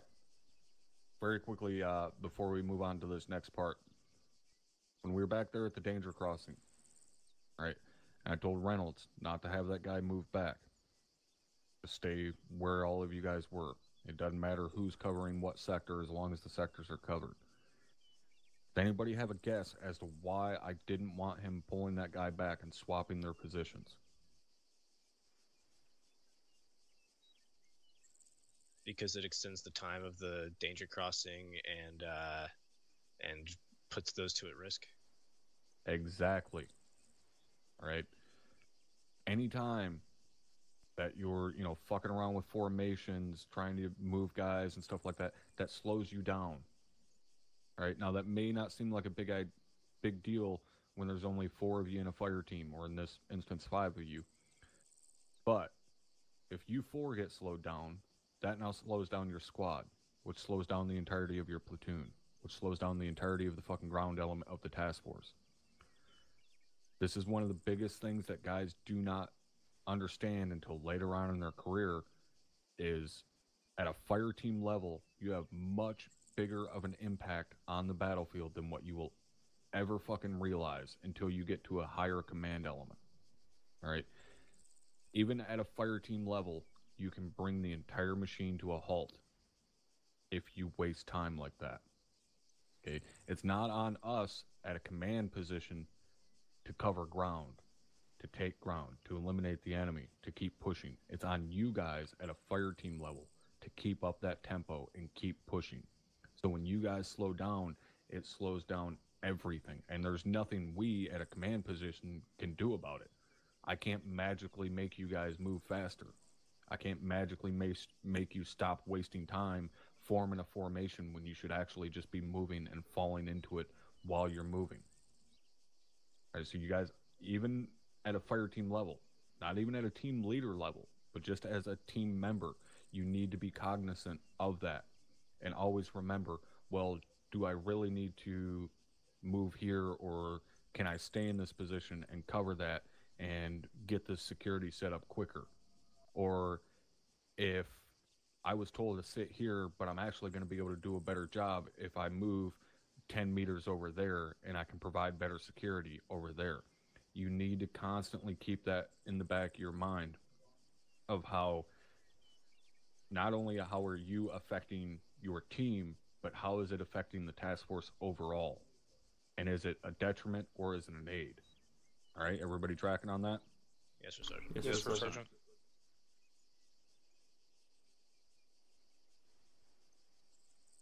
All right. So what we're going to do next is a little bit of practice with bounding. All right? You guys look over at this course. You got a set of walls on the left, set of walls on the right. You guys are going to practice your bounding at a fire team level. So you're going to bound by buddy teams. All right, so one buddy team is going to be on the left set of walls. One buddy team is going to be on the right set of walls. There are targets down there. No, you're not going to be fucking shooting at them. This is for you guys to practice your communication amongst each other. Make sure you're using your radios. Now, when you're bound, one element is going to call set covering. The other element will then call bounding, and then they'll move up to the next wall. Once they're behind the next piece of cover, they'll call set covering, and the previous element will bound. Pretty goddamn simple. But as I was telling Reynolds, while you guys were moving through that movement course, you have to keep in mind, when you call bounding, you don't say bounding as you're already up and fucking running. You call bounding, wait a second, and then move. Just like with anything else. Like when you throw a grenade and say frag out, you wait a second and then do it. Same applies here. Especially if you're bounding at a squad level, if it's 2 fire teams, because then you have to take into account that the fire team leader is talking to his other team leader in the squad on a completely separate radio net. So they call out to each other, set covering, bounding. As a fire team leader, when you do that, when you tell the other team leader, if they tell you set covering and you tell them, Roger, bounding, you can't just immediately start moving because the rest of your team isn't listening to that net. So you tell the other fire team leader, bounding, and then you go across your team net and say, bound, wait a second, and then move. That way you're not running out there 20 meters ahead of the rest of your team. Now at a fire team level, it's easier because you're all on the same radio freak. But you still need to give it a second from the time you call bounding until the time you actually start moving. All right? Makes sense to everybody? Yes, sir. Yes, sir, Sergeant. Yes, sir, Sergeant. All right, now the other thing is, when an element calls set covering, set means you're behind cover. You're set up behind cover. Covering means you're covering the guys that are about to bound, which means your rifles are pointed downrange. You're ready to engage any potential target. So when you call set covering, make goddamn sure everybody in your element is ready to engage targets. It does not mean they're still running up to that cover. It doesn't mean they're getting their rifle set up and ready. No. If you call set covering, it means you are currently covering and you are ready to engage any threat that presents itself. All right? Make sense? Yes, sir. Yes, First Sergeant. All right. Get up there on the walls. One buddy team on the left, the other buddy team on the right.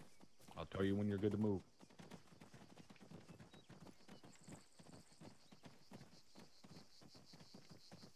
Okay, guys, guns up, elo ready. And Mason, since you're the 2 IC, I wanted to hear you on the radio. Copy. Up. Set covering. On you, buddy. We're waiting on First Sergeant. Oh yeah, true. We're waiting on First Sergeant, guys. Anybody have a guess as to what is wrong here? Mason is over the wall. No.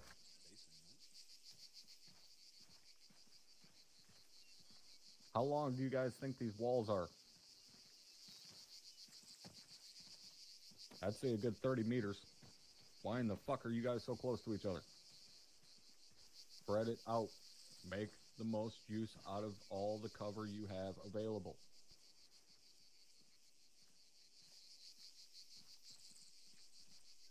All right. Bound when ready. Set Team covering. 1 bounding now.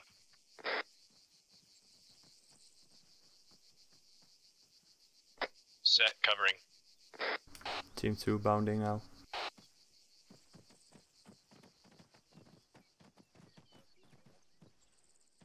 Set covering. Team 1 bounding now.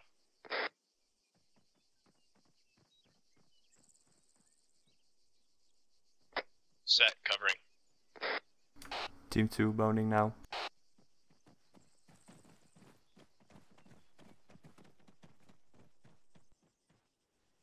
Set covering. Team 1 bounding now. Now you see you transitioning from successive to alternating bounding. Thank you. Set covering. Team 1 bounding now.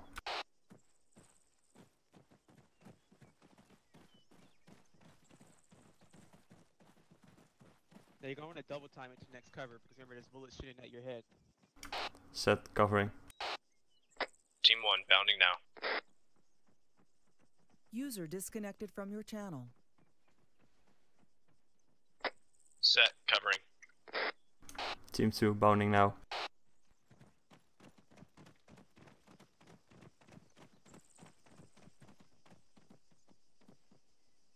Set covering. Team 1 bounding now.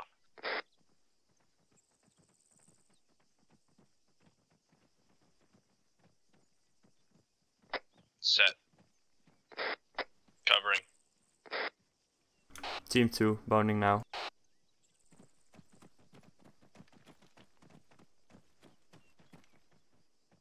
Set covering. Alright, you guys are done. Quick key notes now. Remember, once you're into fire, you're gonna have to move a little bit quicker than that. When you're saying you're set, make sure that you're actually set. So by doing this, communicate to your buddy that's with you. So communicate to each other saying, "All right, I'm set. I'm set." This way, you know that that section is set. Because you don't want to say set and your buddy's still trying to move, trying to get himself set to cover, and then only you got one gun down while a whole other elements moving. So make sure that your whole team is set before you can tell the other team that you're set. And then lastly, like I said earlier, where you guys are moving, make sure you're rushed to cover because you got rounds going through the air. So you gotta hurry up to that cover. Alright, anything else? Anybody has anything to say? No, Sergeant. No, I'm Sergeant, not First Sergeant. And I got you guys as well. First Sergeant had to go, so I'm taking over the class for now. But you will see him on day 3 and day 4. Alright, nothing else from there. So like I said, that was horizontal movement. You just saw the difference between alternating and successive. Does anyone have any questions on what the difference between alternating and successive bounding? No, Sergeant. No, Sergeant. No, Sergeant. Are we sure? All right, let's go ahead and go over lateral bounding, or lateral movement, I should say. All right, so you just saw about bounding. Now you're going to learn about peeling. So I want you all over here. Come over this side for me real quick. All right, go back in the same line you're in before. All right. So when you're peeling can go from a lateral direction to either left or right, and that's when you're behind cover. So I want you guys in the open area now. Just go stick behind the rock wall. So go on my left hand side or your right. Yep, there you go. Keep moving. There you go. That's good. So when peeling, this means basically you're trying to get yourself away from a certain area or whatever. So when you're going to peel, User joined your channel. person on the far right or far left, you got to make sure the whole team or the whole buddies, wherever they're near them, are set. So you guys are going to have to actually crouch and get your weapons up. So do the same thing what you'd be doing when you're bounding. So from this point, I'm the guy from the far right. Team is going to say, all right, team, peel left. From there, what's going to happen is that I'm going to say, Roger, peeling, last man. And then say set on the radio. I'm going to say last man to the person that was to my left, letting him know that I'm the last man from him, so he's by himself. When he hears last man, that means that now it's his turn to start moving. So this time, you're not going to actually wait for the person to say set. You're actually going to move when you hear that person say last man.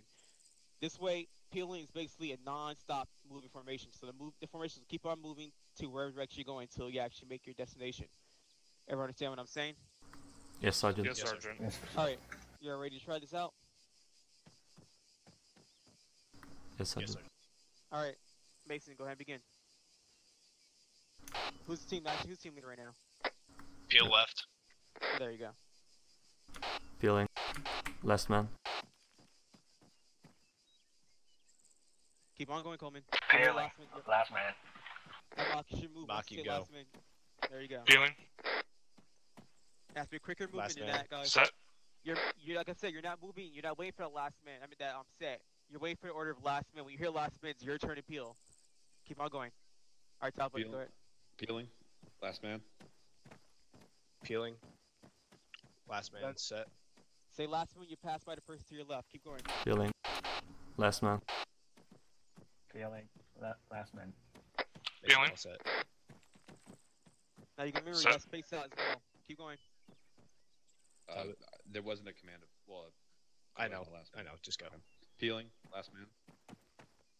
Peeling. Last man. Peeling. Set. Last man. Peeling. Last man. Peeling. Last man. Space Peeling. it out. Last man. Peeling. Last man. You got Peeling. cover for Last each man. also either. Well, you guys do the good anyway. Peeling. So Last don't worry man. about that. Keep going. Peeling. Last man. Peeling. Last man. Peeling. Last man. Peeling. Last man. Set. Peeling. Last man.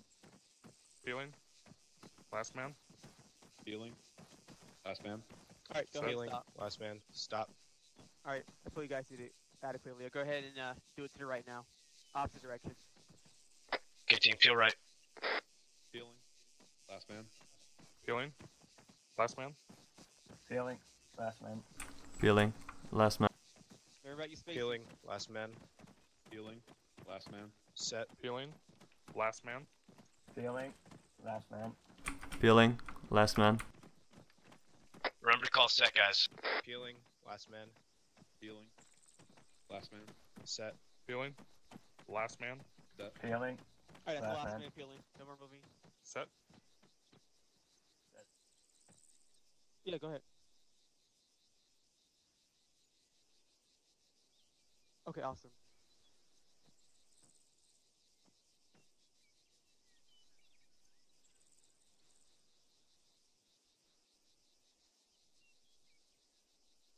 What are they saying? Oh no.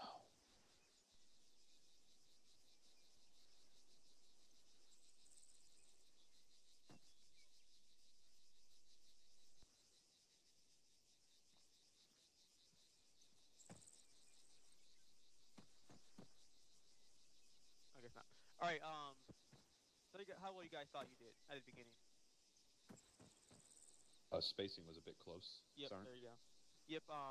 And everyone knows the damage range of a 40 grenade round, correct?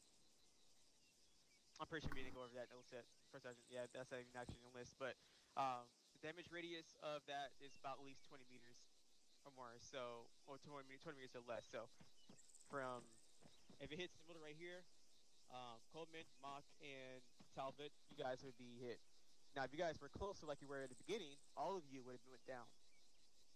Spacing is good. You guys just space it out a little bit. Remember, whenever you're bounding or peeling, spacing has to always be like that. Because the purpose of your movement is basically to keep one element shooting and the other element moving. So you got one element supporting fire, while other elements moving. At the same time, this keeps the enemy at their pause. And as well, the enemy cannot shoot at you or hit you. And we got move. If you have an element moving and an element shooting, this keeps the enemy's heads down, so they can't even react to you guys moving and the other element shooting. So you basically giving them two guys to shoot at, or two elements, I should say. You guys get what I'm saying? Tracking? Yes, I do. All right. So now you guys know the difference between horizontal and lateral movement. You guys have any questions bounding and peeling? No, Sergeant. The first person to go over reports, ace reports. No. He has for sergeant. Okay. Sorry. And you guys know what a sit rep is? Can you go over that? Can you say that again? Sit rep. Sit rep. Situation report. He didn't have us go over it. We've gone over Atarac, salute, DDD, ace report. So I mean, you guys go over spot and contact report. Negative. All right. Go ahead. Go on your feet. Sergeant Leary. Yes, sir.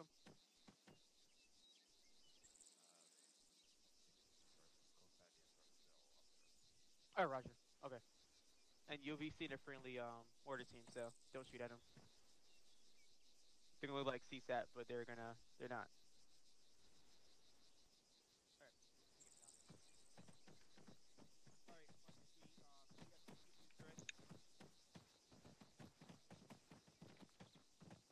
Once again, we have two team leaders, correct? And no, Reynolds is the one. Who's the other one? 2 IC is Mason. Hey, firm. I'm saying, do we have two teams or only one full team? We just have one full team of 5. All right, and I heard Sergeant lost. Someone else was filling in for you guys. I'll wait for him to get over here. Okay. So who was the other two? Who's the other two that were This is Private Bollinger and myself. Okay. All right. Who was 2 IC? 2 IC is Mason right here to our left. Mason. All right. Private Mason, you'll be the second for our team leader. Well, the way this is gonna work out is basically, Lassie, you want to be the squad leader with them, or you want to be just rolling with the privates? I can run actual if you need me to. Okay. Keep him on track. Yeah, basically just push him, try to get him pushing forward. All right, so what's gonna happen is we're gonna have teams of 3, Mason and Reynolds. So I need 2 guys to go Reynolds, 2 guys to go with Mason. You guys figure it out with yourself. All right, and I guess Bollinger probably gonna go with Mason. What are these? What are these mods? Are these the Halo mods? Correct. Okay, good. So that I'm worried about nothing. Okay. Yep. Bollinger go with Mason. All right, let's go ahead and make our way towards the Bounding Overwatch course, and then we'll go ahead and go to our briefings. Let's go. One team at a time. Reynolds, your alpha, so go ahead, go first. Bravo, you go last. Roger. So it's the orderly fashion for the Army.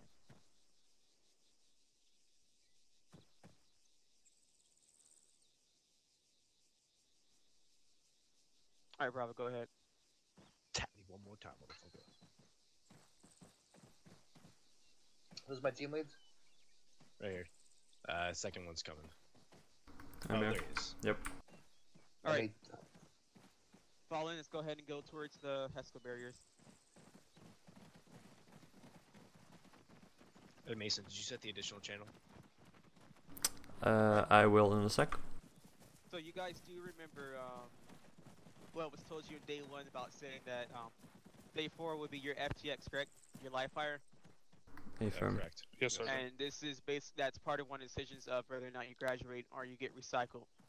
So this one is not like it. So this is not your FTX. However, this is basically your training phase for you to see how the FTX may look like. This is just a small portion of the large fire exercise that you'll be going through on day 4. So you get to see what you need to fix on, so you'll be ready on day 4. This is basically a bounding Overwatch course, so you get to encompass everything you learned on day 1 and day 2. Sorry, and the beginning of day 2 today. So you're going over formations, movement, bounding, suppressive fire, your reports. And he did go over automatic reports. I'm going to expand on that real quick. So you got your spot reports and your contact reports. So a spot report is if you see something that is not an imminent threat. So right now, I would say spot one rifleman with a M4 or whatever. So actually, this is right now. So let's say Sergeant Lobster is a rifleman, correct? Cannot identify whether or not he's friendly or not. So I'm going to say spot one individual with a rifle in his hand, bearing 1-8 tree, distance 200 meters. That's the spot report. You can also say spot one enemy infantryman one times bearing distance. That's your spot report. So spot report encompasses anything. It could be friendlies, it could be enemies, it could be civilians.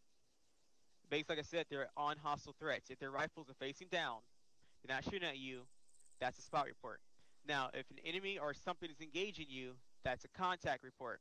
It would say contact, fire team size element, bearing, then distance. So you got to give out your 3Ds: distance, description, and direction.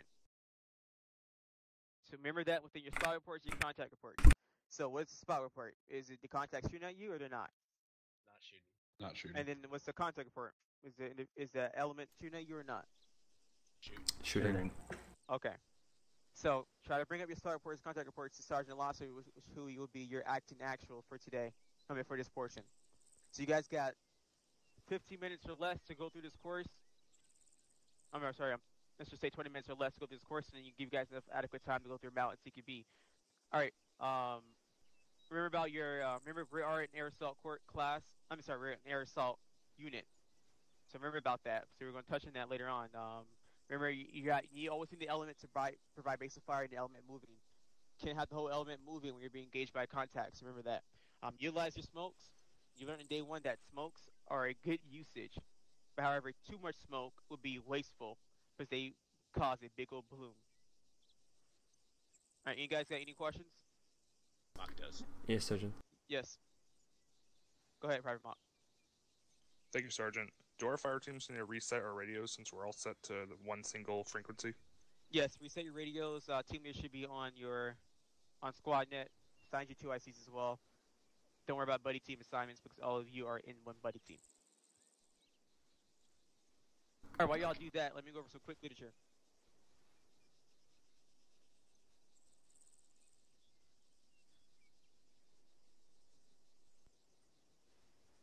Okay, Coleman, set your radio to 100.2. Make sure your earplugs are in too. As this is live fire, you go deaf for a while and it's annoying. And if for some reason you're missing earplugs, I have extras. Mock your 2 IC. All right, so everyone can hear me, correct? Affirm. Okay, good. All right, so remember so we're going to go over so make sure you guys do your pre-combat checks after I'm done. Remember about suppression to enable your maneuver. So one element has to suppress fire, so the other element can start maneuvering. Make sure you screen with smoke. Say again on 3-1. And remember your high man, low man as well. A high man is a person that's shooting above you. The low man is the guy that's shooting below you. So right now, Mason, go ahead and kneel down real quick and show them real quick. I'm the high man, Mason's the low man. So both of you could basically shoot from the same angle. You get a high man and low man. All right, you go ahead and recover. And then also, remember, please, if they fix your location, don't shoot back from the same spot. You're getting shot from the left-hand side. You're just trying to engage them. They're going to knock you out. These guys are basically invisible. But when they get shot at, they're going to relocate if they know to relocate. All right, that's it for me. I'll be all your Sergeant Lobster. Sergeant Smith, you're being summoned on channel 3-1. Oh, let me go ahead and get that set then. Okay, gentlemen, do me a favor, so I know which team is which. Send it for Smith. My Alpha team needs to go red, and my Bravo team needs to go blue. Talbot, mock red. Private Bollinger, if you could do me a favor and touch butts with Private Coleman, thank you.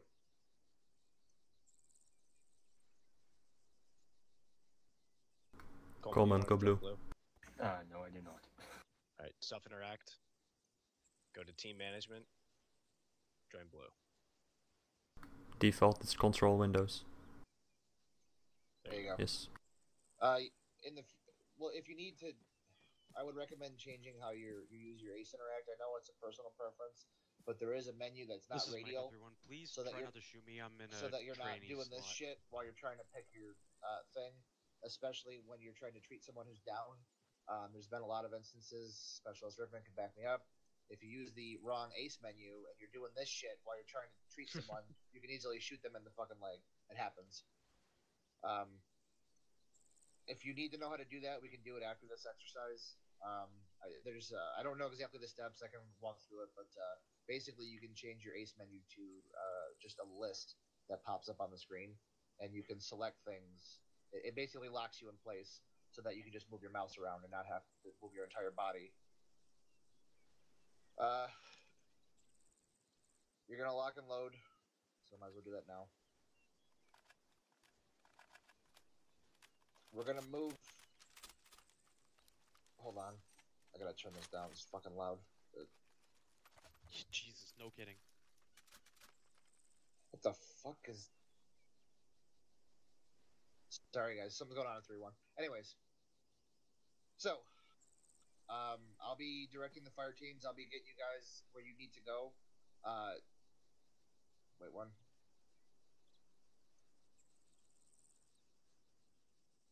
Okay.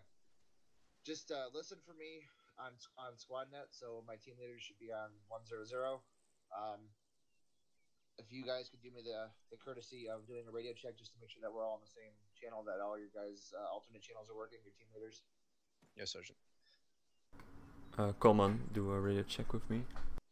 Because we're on the new channel. I'll do one with you, Sergeant. Go ahead. Actual, this is Alpha. Radio check, frequency 100, over.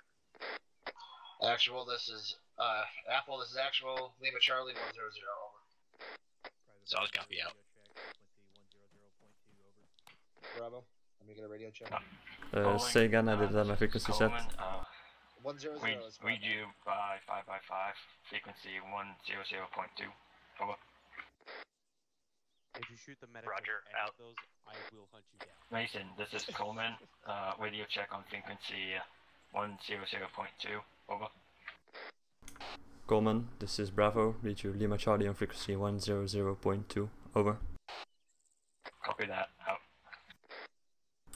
Actual, this is Bravo. Radio check on frequency 100. Over. Bravo, this is actual. Lima Charlie 100, over. Solid copy out. Okay. Gentlemen, I will be guiding you through this. Listen to me. I'll try to keep you guys standing. Camouflage. That's why I have a big ass brown backpack. The important thing to remember. Hold on, I have to get off 3-1 because it's fucking annoying. Hold on.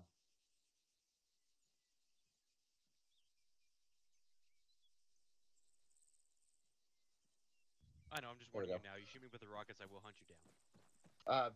So we'll be bounding by fire team basically. And I will epi the shit out of I'll have one fire team in a position to cover the other fire team as they move. Don't recommend. Correct me if I'm wrong, but are the helpers that are going to be shooting at us not invincible, or are they invincible? Bollinger, do you know? Last I heard, Staff Sergeant. You're on Whisper. How about now? That's great. Go ahead. I'm sorry. Last I heard, the script was still broken. Okay. So, I would recommend shooting. If you can see the contact that's shooting at you, shoot at them. They're not going to hit you unless you do something stupid. Generally speaking, when someone is direct firing at you, like a Zeus operator or some kind of Op 4 that is controlled by a Zeus operator, they won't shoot you unless it's like a punishment, unless you're doing something so stupid that you deserve to get shot.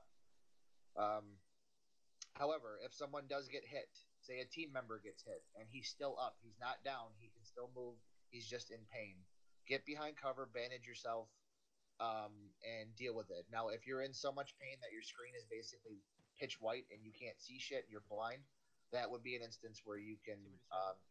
go ahead, Sergeant Smith. 2 minutes, copy that. If you take enough damage, your screen will basically flash white, and you're essentially what you're simulating isn't that you're in so much pain that you can't see. That is an acceptable instance to call up to your team leader and ask for Mike. Specialist Rickman will be Johnny on the spot. He'll give you morphine until you can see again. Generally speaking, when we're under fire and we're in combat, pain management is not a priority. It's when we've stopped, we've taken a halt. That's when it's a good opportunity to grab the mic and say, hey, hey, Mike, I can't see. If you could do me a favor, just give me some morphine, and they will take care of you. Now, if a man goes down, if he is unconscious and is down, you need to relay that to your team leader. If the person happens to be your team leader, the 2IC needs to hop on SquadNet immediately and tell me that someone is down. The mic needs to be made aware of that as soon as possible, and he will take care of it. If we're moving and a man goes down, the rest of the team does not need to stop what it's doing to take care of one man. Keep moving forward. The reason for that is a lot of time a man will go down and someone's instinct is to help him. While that is a good instinct, it's a stupid instinct when we're in combat. Because generally speaking, when a man goes down and you're standing over his fucking body, guess what? The dude that's shooting at him is still up and shooting at that exact same sector. So return fire, deal with the threat, and then worry about him. We do have a timer. I think it's like 5 minutes or so. So deal with the threat ASAP, and then worry about treating the down man. Don't. We've already lost one rifle. We don't need to lose 2 or 3 because people want to play fucking nurse. That's about it. Once we get the go ahead to step off, I will get us maneuvering. Does anybody have any questions before we step off? I'm happy to answer them. Yes, Sergeant Mock has a question. Go ahead. Are we actually shooting targets, or are we shooting near targets? There will be live targets that are shooting at you from up top. So you have every right. You can shoot back at them. I would recommend shooting at them and not hitting them, only because if they go down, then Sergeant Smith has to get them back up. But if you have a clear shot and they're being jackasses up there and you catch them out of cover, by all means, they deserve to be punished as much as you do. So you have every right to go ahead and open fire and drop them. All right, I know, we're going. We're going. Anybody else have any questions before we go? Commandant, can I shoot them with the frickin' law on my back? Negative. That's you keep that for armor targets. That armor targets get priority for that. Line of sight for the ZU-23. Let me see what we're looking at here. Okay, Coleman, you're Bravo 2, I see. All right, Alpha, Bravo. There's 2 HESCO barriers in front of us. Beyond this one right here, Alpha, take the left one. Bravo, take the right one. Let's go. Okay, Bravo, move right. I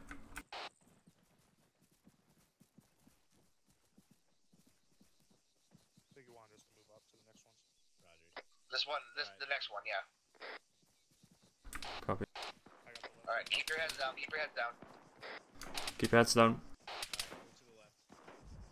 Alright, what's going to happen here is I want one fire team, I don't care which one, to set up a base of fire, lay down some shit on that fucking, the bunkers at the top of the hill.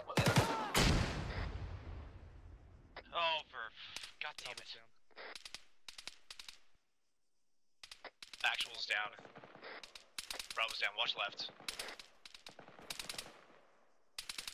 If you got anyone that's still listening to this, please pop smoke and shoot back. Bullinger back up. Bravo's back up. What the fuck was that? Smoke out. You got blown the fuck up. What the fuck just happened? I'm really RPG. You guys could. I can't shoot them myself. Don't give them everything. It's because the AT-4 is anti-tank, not anti-personnel. Alpha will lay down a base of fire.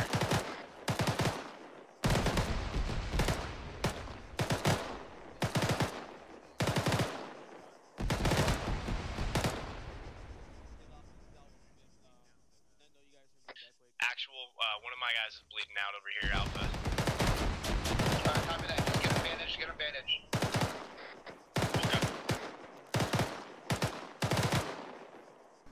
Actual, this is Bravo. Go ahead, Bravo.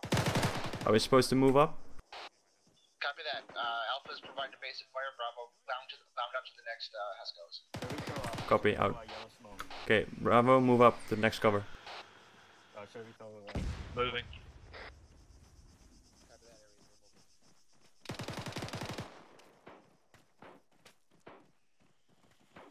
Alright, Bravo, when you're set, provide base of fire. Alpha, look where the next house goes. Bravo is set, providing evasive fire. Okay, provide evasive fire.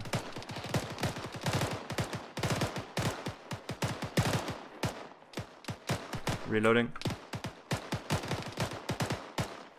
Alpha's moving time now. Which? Do I only have one 249 gun? Is that Bravo? I have two IC, I have two. Make sure the 249s are put down the fire here. Reloading.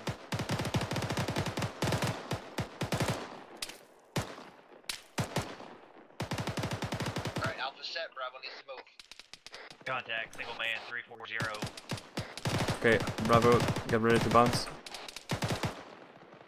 Bravo, bound to next cover.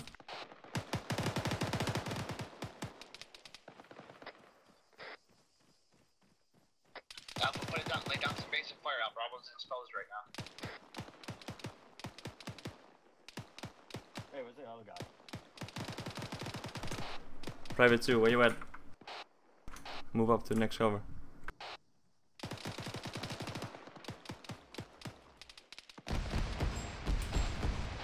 Actual, this is Bravo. We're set.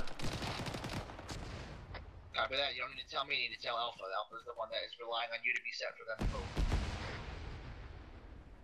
Alpha, Bravo set, providing evasive fire. Roger, Bravo. Alpha's moving time now. Crossing. Bravo, wait one.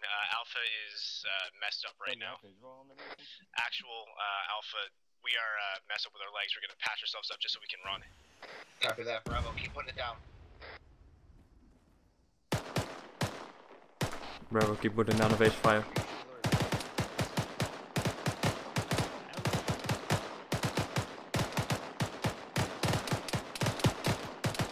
Reloading.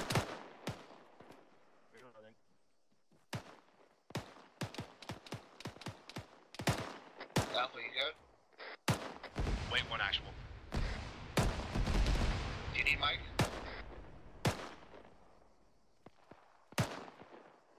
Roger, we need Mike. He's coming. Make sure you let him know.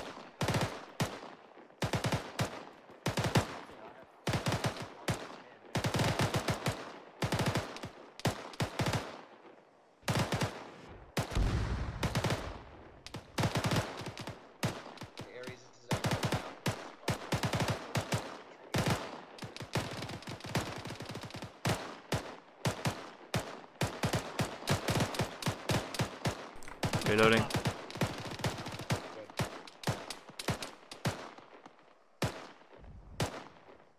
Mike, how we looking?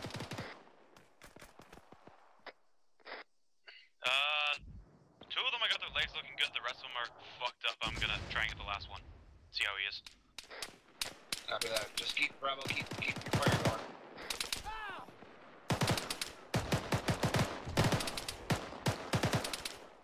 Reloading. Bandaging. Be my Alpha team at this time.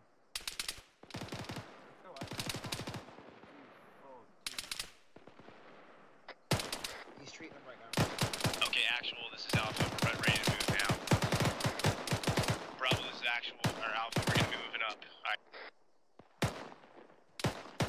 Alpha, I'm gonna pop a smoke for you. Roger, Alpha.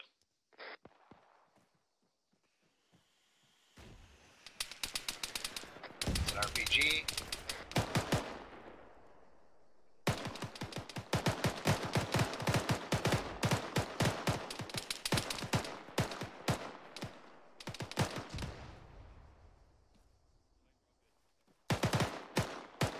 Bravo, Alpha's moving time now.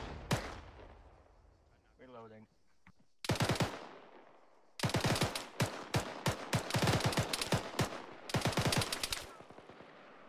Alright, Alpha, when you set up, put down some fire. Bravo burned through a lot of ammo during this whole time, so put down a lot of fire for them. Roger, Alpha set. Okay, Alpha set with base of fire, let's go. Bravo, you're pretty exposed on the right side there. Pop a smoke and move up to the next piece of cover. Throwing smoke.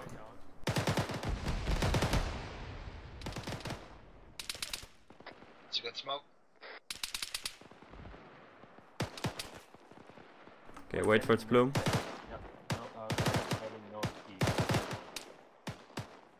Okay, Bravo, move to next cover.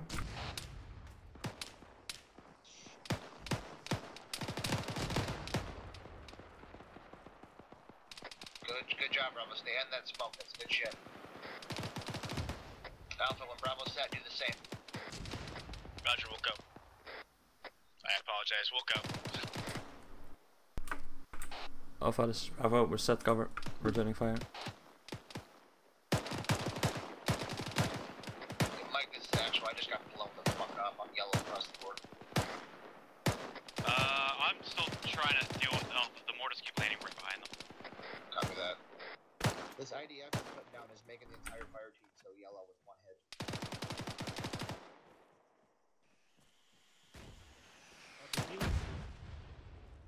You good? Yep. Okay, Bravo, Alpha's moving. Time now.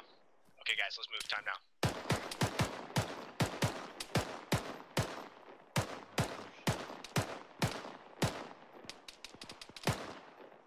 Yo, Mason, where they're at? Where are they? Just provide fire at the bunker at the top of the hill. Keep their heads down.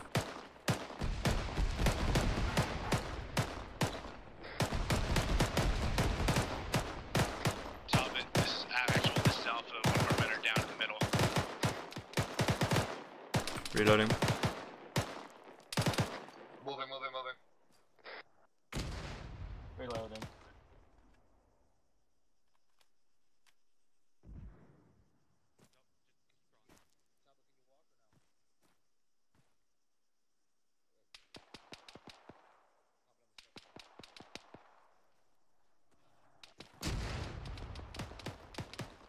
Ow.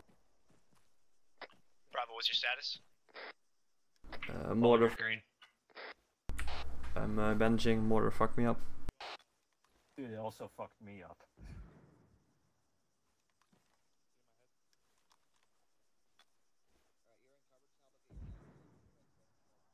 Okay, mortar's inbound.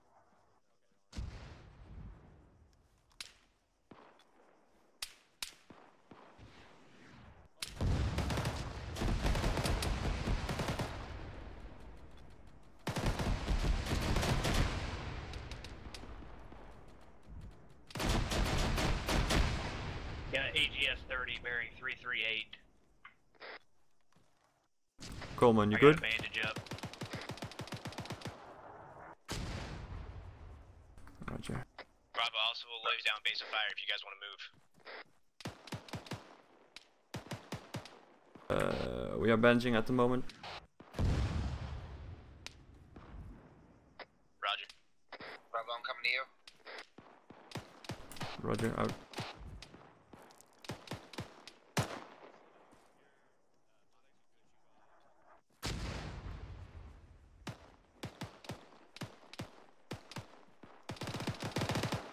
You guys good? I'm fucking getting hit by shrapnel, so my ball is fucking getting fucked. Copy. Bulger's green to move. Okay, Coleman. Notify me when you're good to go.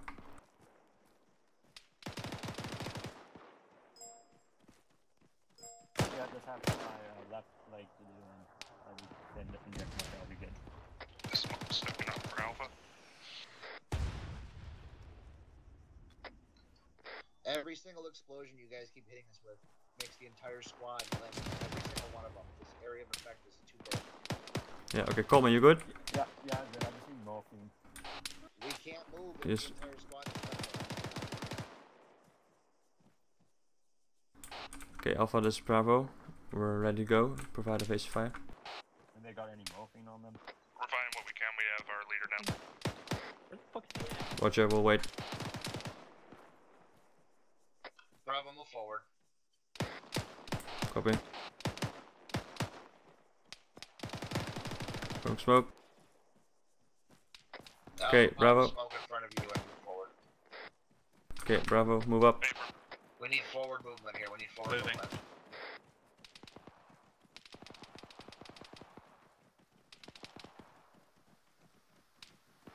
Bravo, take it right up. Take it right up to that fucking that pile of shit in front of us.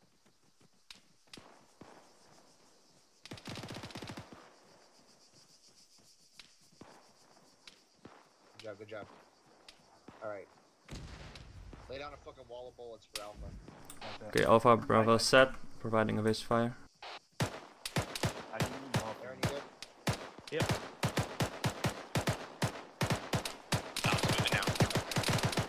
Reloading.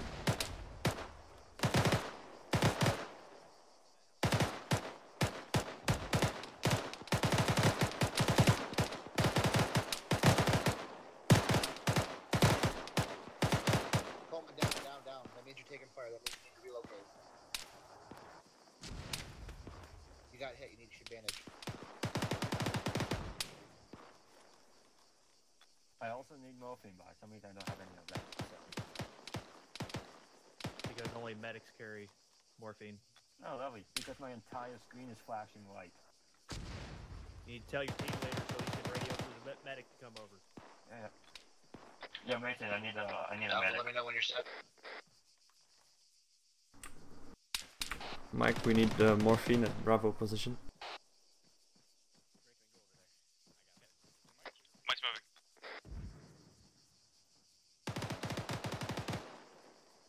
Bravo, I'm gonna pop a smoke for you. Just bound it to the next cover. Actual, this Copy. is Alpha. Are we clear to engage with AG? Coleman and I. If you have Coleman your and I. locator, absolutely. You should be able to hit him at this range. Coleman first. Okay. And Mason. My screen is Yeah. still... Oh, there you go. My screen is still flashing. Okay, Bravo, move up to next cover. Go. Sometimes.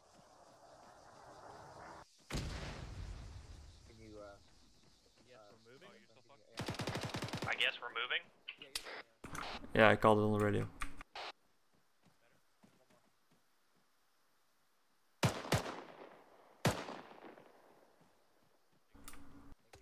Alpha, this is Bravo. We're set, providing evasive fire. Alpha, make sure you move under smoke. Make sure you move under smoke. If you're out of throwable smokes, your grenadier has smokes. Reloading.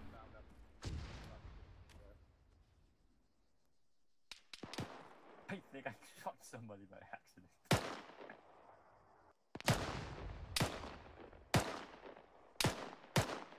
Alpha, this is actual. Talbot is fully down. Needed Mike. Motherfucker. Mike's moving. Alpha, don't waste your smoke. Move now. Mike will take care of him. Roger, moving now. Reloading.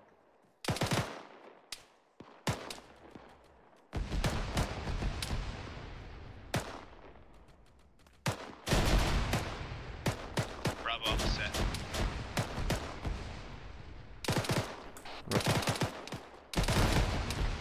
They remounted that AGS. Alright, one more. Pop another smoke on that construction equipment. Bravo, move forward.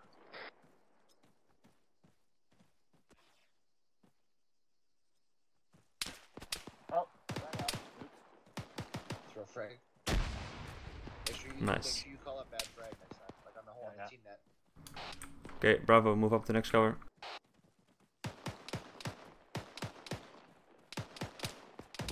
Moving.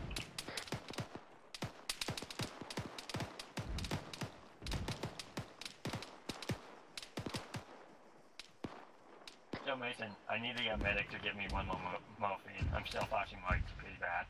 Okay, one moment. Alpha, this is Bravo. We're set, providing evasive cover. Wait, where's? Wait one, Okay, wait I need to for drill. Talbot to move up. Give me a second. Roger. Mike, I think Talbot got hit again.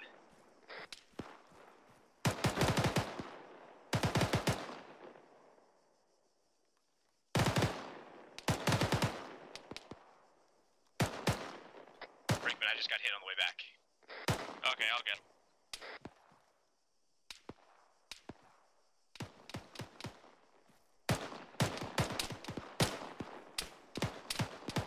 Okay, I need a medic now. Mason. I just need a couple of morphines. How bad is it? Mortar's going out. Alpha, I'm coming back to you. Try and cover me. It's glowing, no, it's flashing white on my screen. Yeah, how bad? Like, It's getting very close to, like, concealing the entire thing. okay. 1 sec.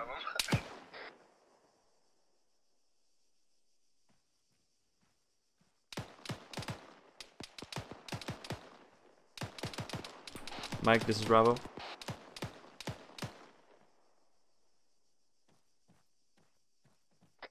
Bravo, I think you're about as far as you're gonna get. I think the Hesco lines are your final goal here. Let's let Alpha catch up though.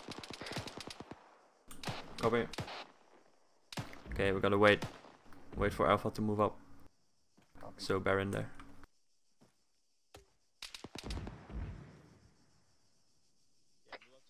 Bravo, be advised, we're aiming for this, these flags up here, so we can pop smoke and move to them in this.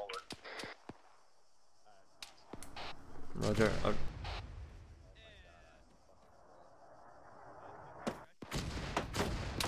Oh, fuck. Yep. I just bandaged everything. Mike, this is Bravo. We just got hit by a mortar. We're all fucked.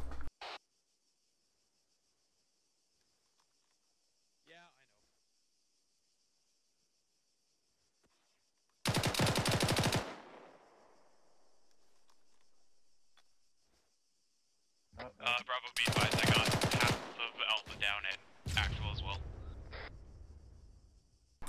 Roger, out. Timed out.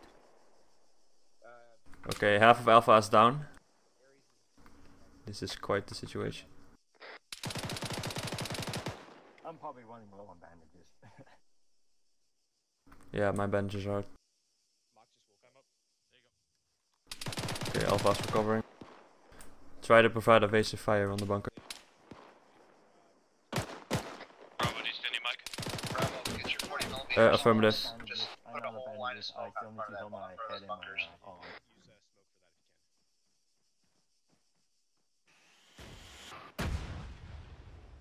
Okay, who needs me? Fucking me. Coleman, you son of a bitch. Dude, I'm like injured, I'm out of bandages. Bravo, if you can lay down a base of fire, we're gonna move up to our left where those APCs are. Copy. Okay, Bravo, provide evasive fire. Reloading.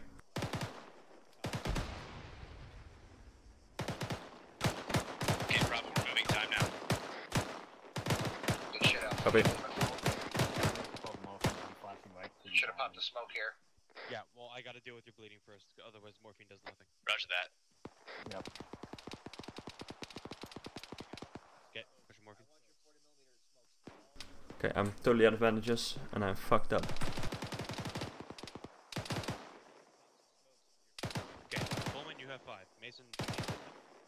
Yeah, I need to be patched up.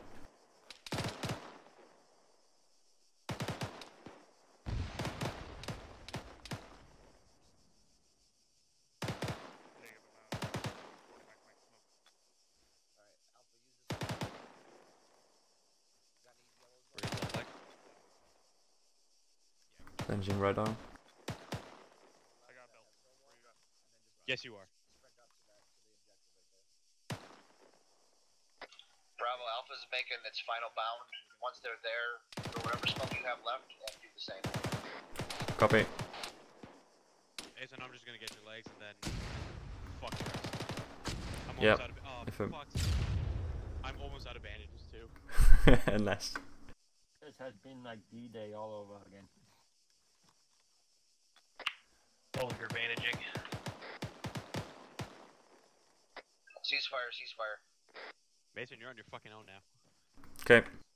Common, throw yellow smoke at the sandbags. Bravo, you can put them on safe, take the mag out, and regroup on the flags.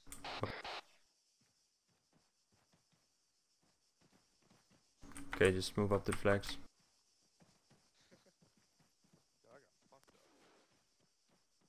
Rickman, I'm gonna need morphine. That I can do. Hey, also I have plenty of fucking morphine. I'm slowly on my way. My legs are fucked up. Can I just fucking carry you? Yo, Coleman, do you have bandages? Yeah, I'm out. Okay. I do. I have a walking wounded. I have Okay, 15 good. in my bag. If you Oh, need. thank fucking If we God, I'm distribute. almost out. Whew. How do I have more bandages than the medic? He gave because me 20. everyone else was running out of fucking bandages and kept getting their ass hit by mortars. Yeah, like especially me and Mason. Yeah, I'll put my mortar shield up next No, time. Alpha had it a lot worse than you. I would bandage them all up. They get hit by one mortar 10 feet away, then I got to do the whole fucking thing over again. Nice. Hey, do you have any more morphine, Rick? Alright, get yourself patched up and line up. I need like a couple. Mate, I think you're addicted to morphine. Sergeant Lurie, I'm gonna need some help on this one. I'm almost out of bandages. Cover it up. I'm flashing light. What the fuck? Oh, you're also fucking injured. You're also injured. That's why it's All right, if you're gonna set, if you're don't go in patched my up, backpack. if you're good to go, ready for I'm debrief, putting bandages stop in. talking. Okay, that's different. I There you also go. didn't even realize it was you. I just Alright, heard lock it up. something going in my backpack. Lock it up. Alright. Alright. So, how do you guys feel? Stressful enough? What? Yeah. Alright. Just so you know, this course is purposely designed to stress the fuck out of you.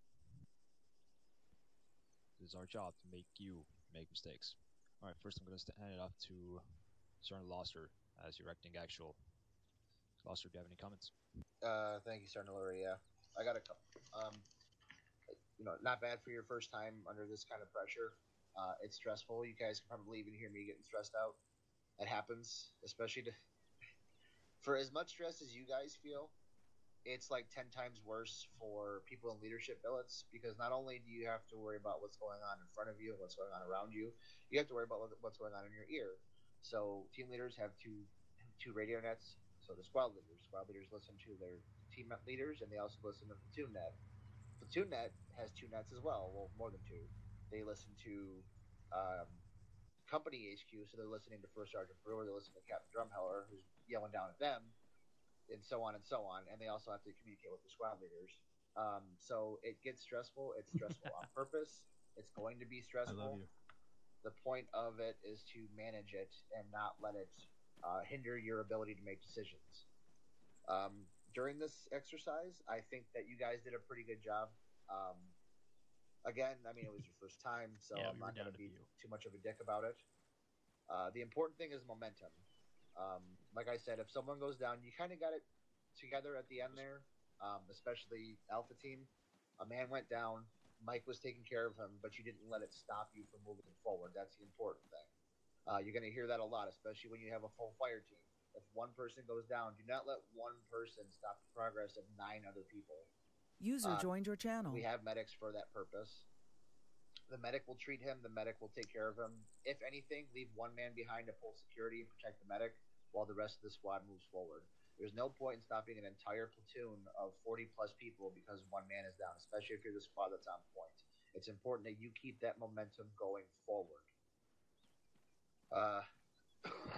One thing I did want to bring up, and it happened a while ago, and this will be the last point that I make, I don't want to keep you guys any longer than you've already been here, was that when you were doing the wedge, moving to RP1, who was the team leader for that? Reynolds?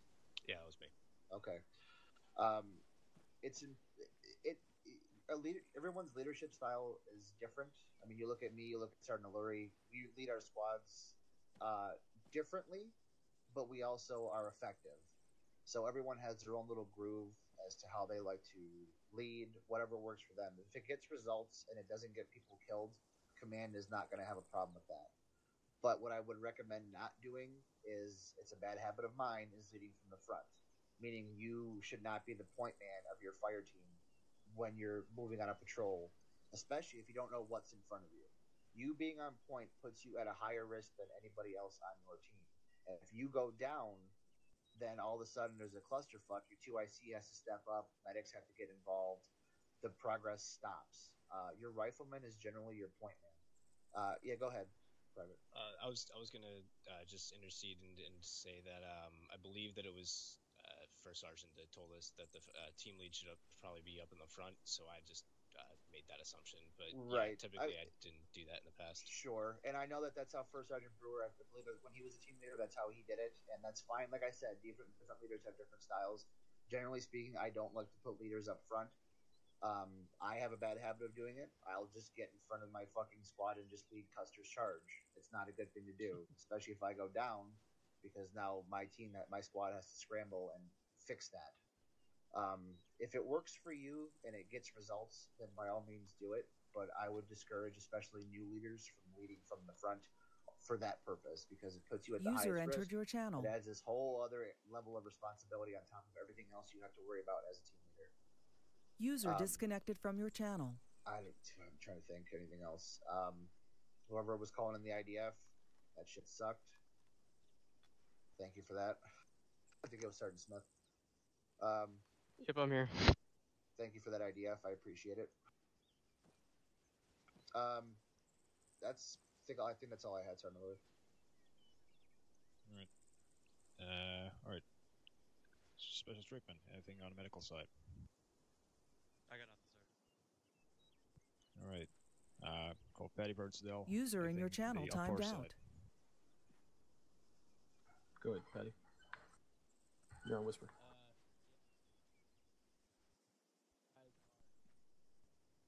One more time. From cover. Make sure you're not standing out to the point where you step out from cover and I can clearly see your entire body. It took everything I had to literally User not light entered you up your 'cause you channel. were a good 3 meters from cover. Which team? I couldn't tell you. Whoever was behind the large rock right in front of the flags. Honestly, we saw it from both teams. You would say this flag right here is my cover, and everything to my right is also cover. Everything to the left is completely open. Instead of doing this number, you got, peeking around the corner, you guys would step all the way out and look around, or from my waist up wouldn't be covered. You'd be looking over the wall. And There's an easy way to replace your body with bullets.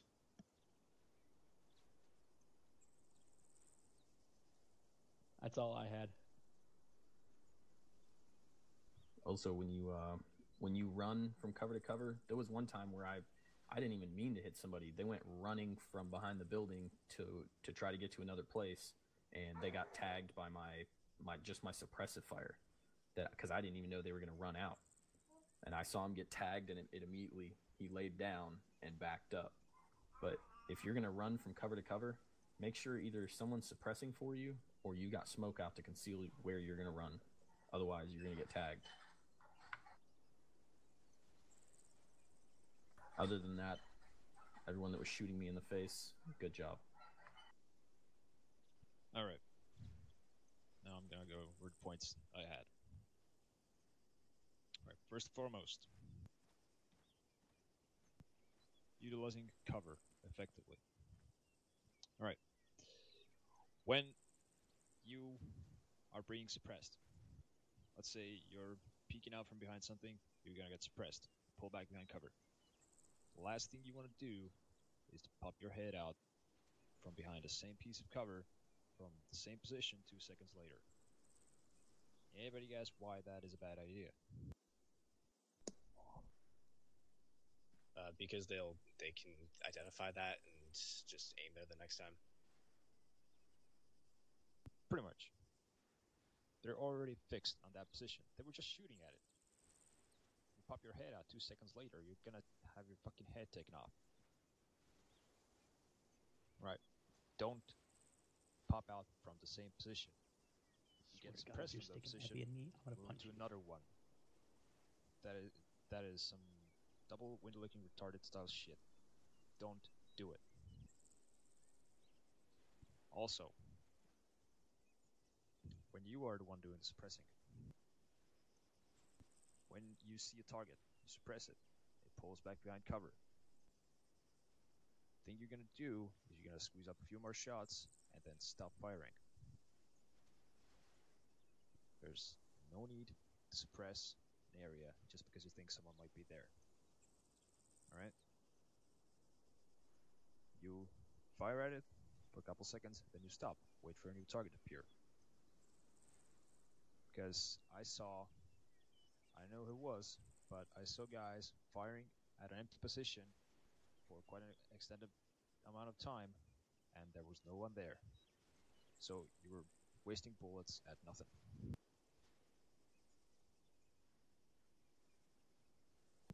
Alright, who's Grenadier? Private Mark, how many 40 my mics do we have left?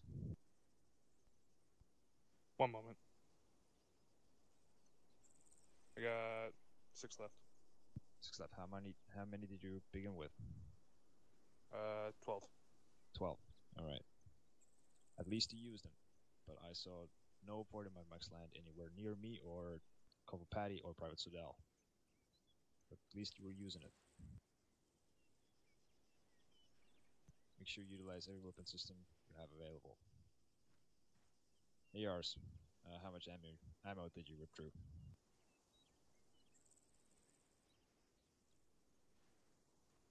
About a belt and a half, Sergeant. Belt and a half.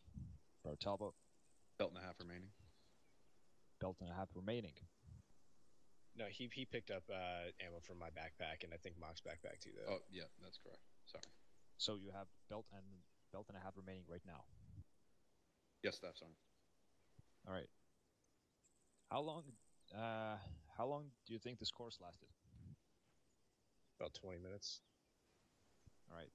How long do you think our official operations could last? Several hours. Several hours. 3 tops, to be precise. All right. Are you starting to see the problem? Yes, sir. If you go on an operation at that pace, you're gonna be black on fucking ammo within 40 minutes. You still have 2 more hours to go. Ammo conservation. You guys rip through way too much ammo, and that comes in part when I told you guys about suppressing targets. The ammo conservation is one of the most important things when it comes to us being effective in combat. And there's never a guarantee of resupply, so you gotta make every bullet count. Work on that. Also, moving out in the open, don't do that. I saw you guys way too often. Move without cover or smoke. A few of you got punished for that, definitely. Also, I knew you had 3-man teams, but battle buddies. Nobody should ever be alone. And I believe that's what happened to Private Dalbo when he was laying down there for at least a minute until somebody came up on the radio and said, "Hey, I think Talbot is down." Situational awareness. Gotta know where everybody is at all times. And for the last thing, what is that over there? Anyone? Sheet metal. Sheet metal. Alright. How good of a cover is a sheet metal wall? What do you think? Pretty poor. Pretty poor. So, a machine gun or a sniper rifle, or even a goddamn AK-47 with 7.62 caliber rounds will rip through that shit like nothing. Hell, fucking 22 will rip through that shit. So, somebody explained to me the reasoning behind hiding behind a sheet metal wall. Well, there's, let's say, a good piece of solid construction equipment right over there next to it. I thought it would stop bullets, but I guess not. No, it won't. And I believe you guys got hit through that. That's why there were so many fucking bloody rags behind it.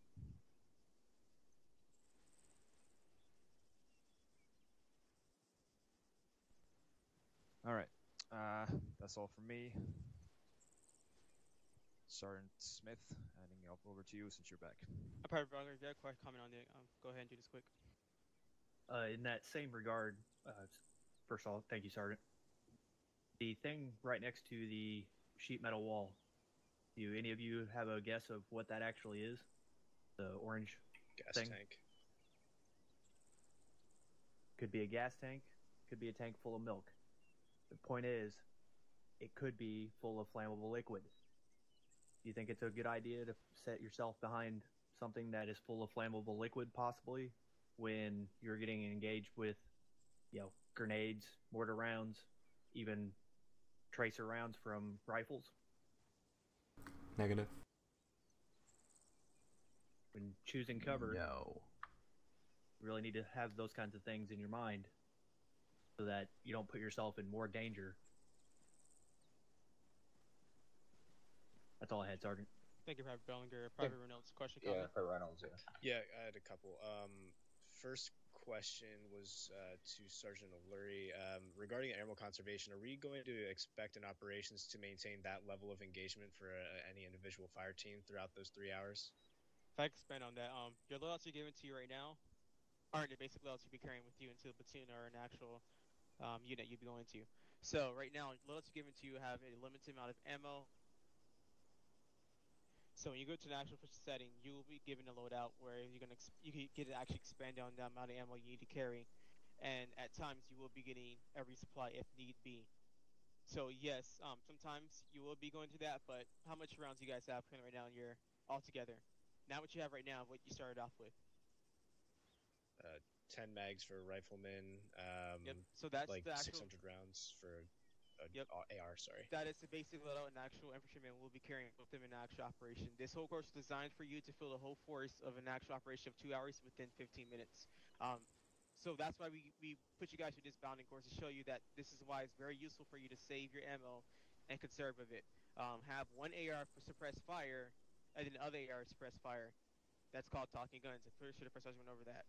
That way both of you are able to press fire, and guess what? A rifleman and the other infantryman and then a little squad doesn't have to fire. You guys can start bounding up if you want to. So yeah, just remember when you get ability, your fire team and squad leaders know how to handle with ammo conservation and assisting you guys with that. I'm Sergeant Leary.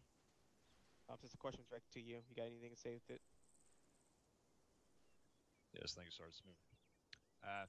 Okay, I'm gonna give you a short and simple answer. Yes. We have been in operations where it's friggin' 2.5 hours straight of mount and fucking madness. I've been in an operation where half of the platoon ended up with off-poor weaponry. Just because there was so much ammo wasted. And definitely could have been better. So make sure you make every shot count. And don't think that there's no guarantee of resupply ever. Resupplies generally come in, they're airlifted to us, and sometimes the AO is hot, and we cannot guarantee that there will be a resupply. So just be mindful of that. I mean, you have your ammo distributed amongst the squad and amongst the platoon. Sometimes squad members can help each other out. If the medic is busy and he's not able to utilize his weapon so much, he might be feeling generous and might give one of his spare mags to you. But especially if we're in a defensive position and we're not moving forward, it's really easy to burn through your ammo. So just be mindful of that. When you get down to like 2, 3, 4 mags left, just shoot at what you can hit. Not so much suppression. Just if you can see it, shoot it. But try not to waste your ammo because there's no guarantee that we're going to get resupplied. Thank you, Sergeant. Private Reynolds, that finishes your question and comments. I had one more comment. Go ahead. Regarding the 3-man fire teams and leaving Talbot behind, I think in that situation, I remember exactly what had happened. Was Talbot was wounded and he was actually with Mike, and then Mike had moved forward, and as Talbot was trying to move forward with him, he got hit by another mortar, which is why he was alone for a while before we realized. So, then to follow up with this short question, in a situation where we'll have like an odd team number like this, how would you recommend moving?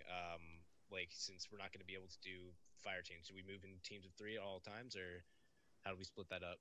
Okay, so to begin with that question, mortar rounds did not kill Talbot. Talbot bled out. Secondly, with you saying how you guys moving efficiently, remember you guys had 2 teams, so there's basically 1 team covering you guys, and within the whole operation, you're always going to be moving by teams. You had a team covering you, so there's no reason why a guy had to stay behind.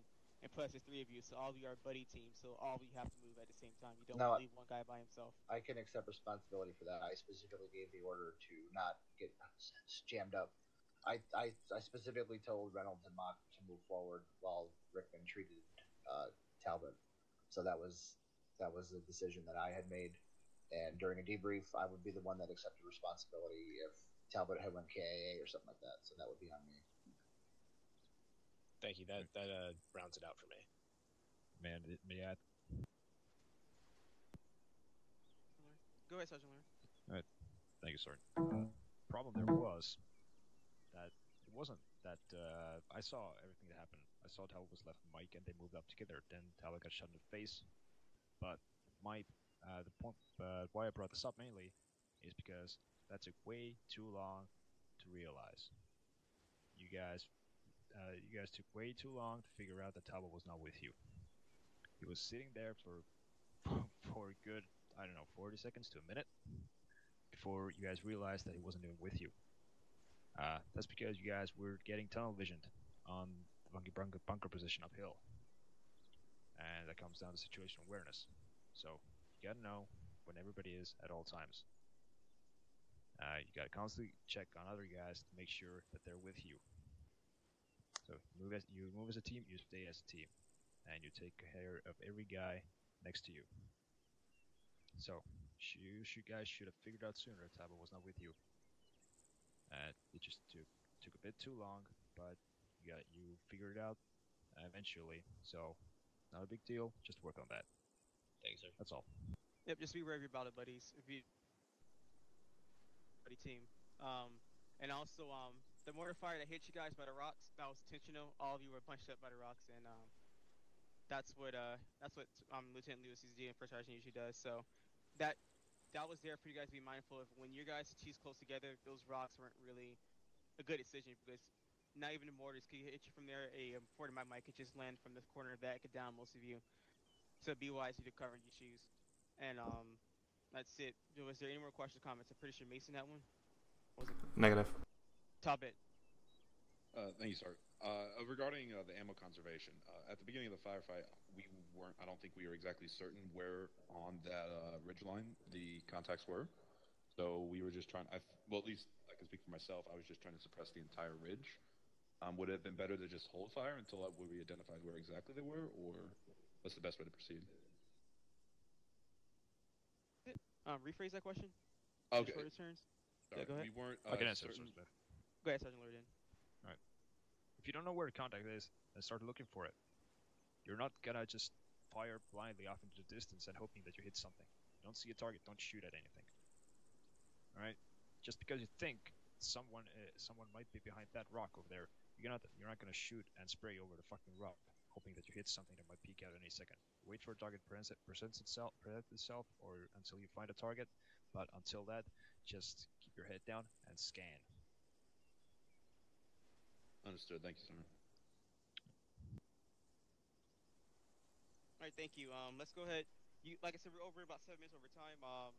You guys want to go over CQB amount, which is what we need to go over. So you guys free to disconnect if you want to. I'm gonna go over CQB amount. Is everyone staying? This is what I'm looking at. I am not staying, Sergeant. I have to go. Yep, that's fine. I'm talking to the privates over here. You guys free to stay? Yeah. All right. So like all of you are saying, go ahead, get on your feet. We're going towards the CQB amount course.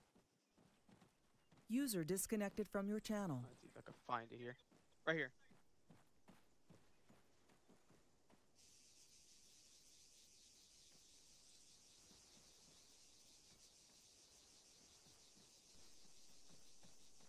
User left your channel. User left your channel. All right, go ahead, follow me.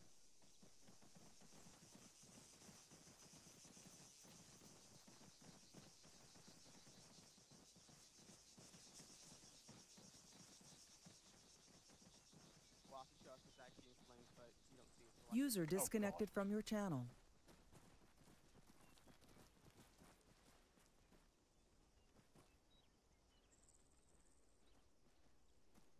Alright, seems like my demonstrator's moved because I flagged out, so let me just put.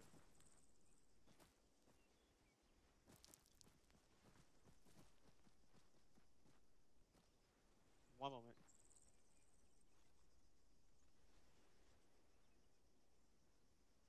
Okay, so let me just go through stuff real quick. So basically over mountain CQB. Does anyone know what CQB means? Or remember the term? Close quarter battle. Awesome. All right, close quarters combat. CQC, CQB. So mount is basically movement throughout a town or an area. Like right now, if we were going throughout this whole through this whole MSR, ASR, that'd be mount. CQB is basically just a breaching and clearing of a close area. Like right now, you see to my left, your right.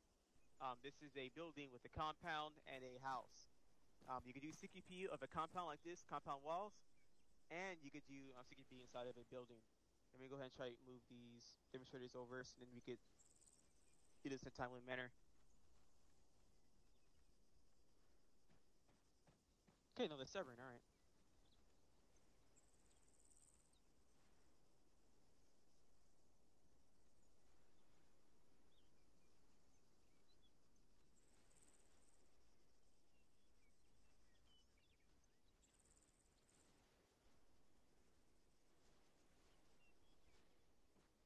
Everyone see the demonstrators on the wall?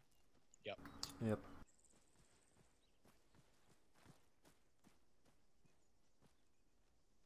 At this point, your team leader, squad leader has came into the town. See, a building needs to be cleared. He will say, "All right, Alpha, Bravo, stack up," and then team leader, you would say, "Alpha, stack up on the wall over here." That's what this team has done, or I should say, Alpha team.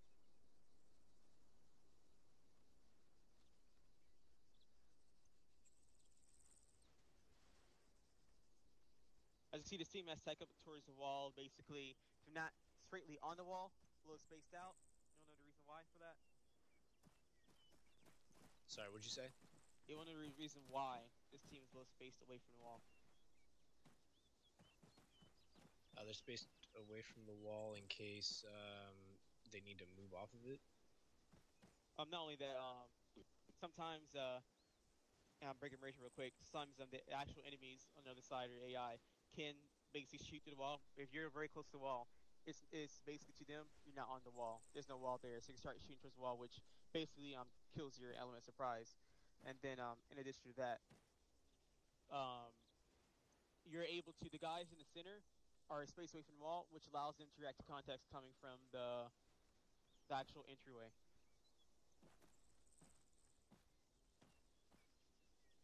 User left your channel. All right, so you're gonna have, like I said, you have your whole fire team stacking towards the wall. Each person has their own sector. As you see, the point man, which is your rifleman, his sector is basically the entryway of this compound.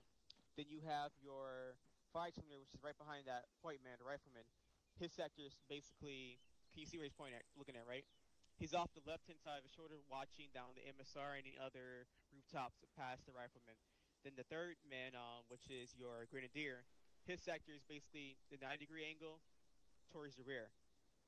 And then the last man, which would be your AR, his sector is the rear of the fire. User left your channel. So basically, this is what you call your stack order. This is how you stack up into the your position. And these are your sectors in your stack order. All right. One main thing that you should always remember and always need to know is basically your is that communication is the #1 thing when breaching and clearing and stacking.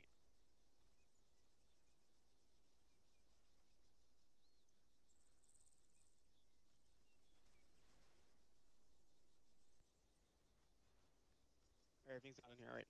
So breaching is the #1 thing that you need to remember. Communication is the #1 thing you need to know in stacking and breaching.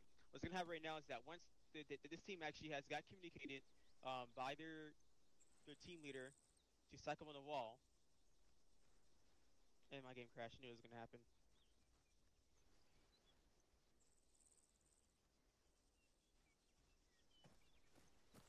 All right, yeah, I kept entering a Z, so it keeps on disconnecting me. All right, I'm just giving you some literature right now while I try to connect into it.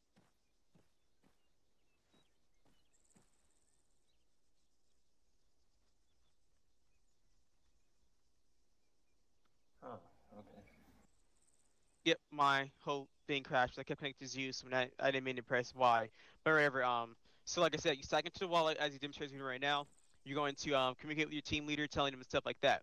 What's going to happen next is that then your team leader, deployment, is given an order to pie the wall, and I'm going to show you that as I try to connect back to the game. So team leader's going to pie the wall, and I'll show you how to pie the wall. But right now I'm just giving you the order of the way the breaching goes through, so you guys could go ahead and just write this down if you need to. So the team leader's going to fan out. I'm sorry, the rifleman. He's gonna fan out from the wall. He's gonna back away. He's gonna pie the entryway. He's not. There's. I'm gonna show you guys what. He's gonna pie the entryway. He's not gonna go across around it. Is one of the reasons why the rifleman shouldn't pie the doorway and go across the doorway to the other side. Does anyone know the reason why for that, or what that is called? Because he's the only one with guns on, and it would expose him to fire. So yes, you should pie and then allow the 2-man to cross. Yes, and what do you know what the entryway is called? The term of it? Fatal funnel. F. Yes, there you go, fatal funnel. So we didn't never want to cross the fatal funnel. So when he breaches, when he pies that doorway, he's gonna stop from the corner of the wall that he's by. So right now you see that point, man. You see the corner that he's right by, correct? Yes. When he fans away from the wall and does that, when he pies the wall, he's not gonna get himself all the way away from that wall. He's not gonna move towards the center of that entryway because he doesn't want to get himself shot at. But what's gonna happen is that if he crosses that fatal funnel, basically that's just the funnel of all the bullets going towards him. So he could get shot from multiple angles without any cover for him to seek for. So his only option is to cross all the way across the fatal funnel or move back, at the same time trying to engage those contacts shooting at him. So basically he's putting himself in danger of getting shot from 2 targets. It's never cross the fatal funnel. So when he crosses, when he goes in, does his pie, gets his reconnaissance, he's gonna move back. Then he's gonna tell his team leader what he saw. So he's gonna say, "All right, I see a building, straight across with windows, overlooking the entryway. I have no contacts to my left or right. I have no eyes on my right-hand corner." So he gives his reconnaissance to his team leader. From there, his team leader makes a judgment of what kind of breach it needs to be done. So basically, I just went over it. Basically, you make sure you cut in the pie, then you do your initial reconnaissance, and then you know your funnel of death. And your funnel of death is that fatal funnel, which is that entryway.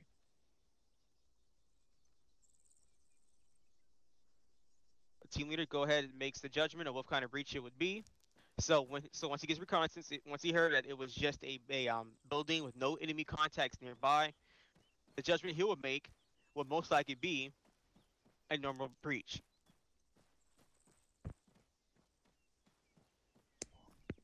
I'm gonna go ahead and give you the 3 levels of breach. The first one is non-lethal. That means you just go in with a flashbang.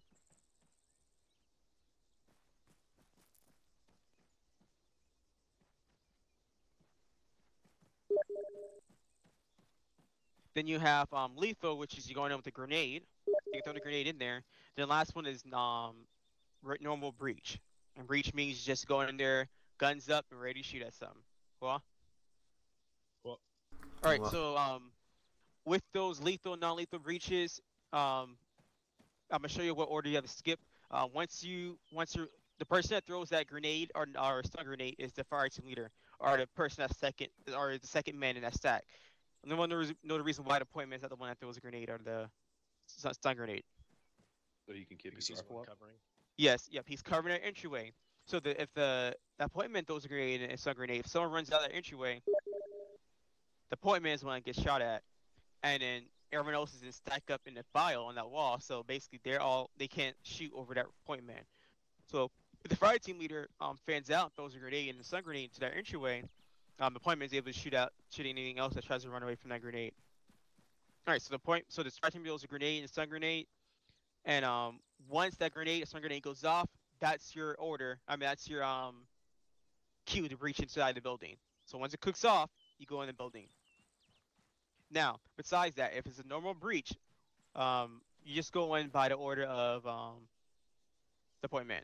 So, once the party has discussed what breach it is going to be, you're still going to have to say your stack. So you're going to have to make sure everyone's set. So the five team is going to say, "Are you set? Or are you ready?" What's going to happen is that the point man.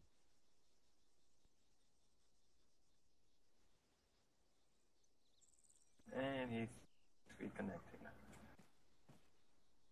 Okay. I was gonna say shouldn't it be not the point man, but shouldn't it be the number 2 man or the last man calling it from there? Like team lead says. All right, what's going to happen is the point man is going to sorry to save my T4. What's going to happen is that the point man is going to go ahead and say that he's sorry, not point man. Team leader is going to go ahead and say that they're stacked. The fire team leader and everyone else the team is going to say they're set. So the point man is number 1. and then it goes all the way down to the ending where you say last man. So like right now, we said the fire team is basically breaching. So what's gonna happen is that appointments are gonna say 1 set, fire team is gonna say 2 set, grenadier is gonna say 3 set, and then at last man in the stack, which is the AR, he's gonna say last man set. So if there were 6 guys stacking up on the wall, what would 6 guys say? Last man set. Awesome. If there was a 2-man breach, what would the second guy say? Last man set. Alright, awesome. So everyone's gonna call that their set. When they're set, when you hear, on time you say that you're set is when your rifle and your whole point, you're basically facing towards the front of the stack. So on time you're gonna say you're set. You ever get what I'm saying? Yeah. So when your order is given to you to say, all right, call your set, or are you ready to breach? You're only gonna say third man set is when your rifle is pointing to the front of the stack, which means you're ready to breach in.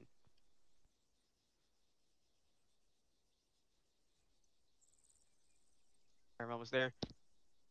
Yes, Sergeant. Yes, Sergeant.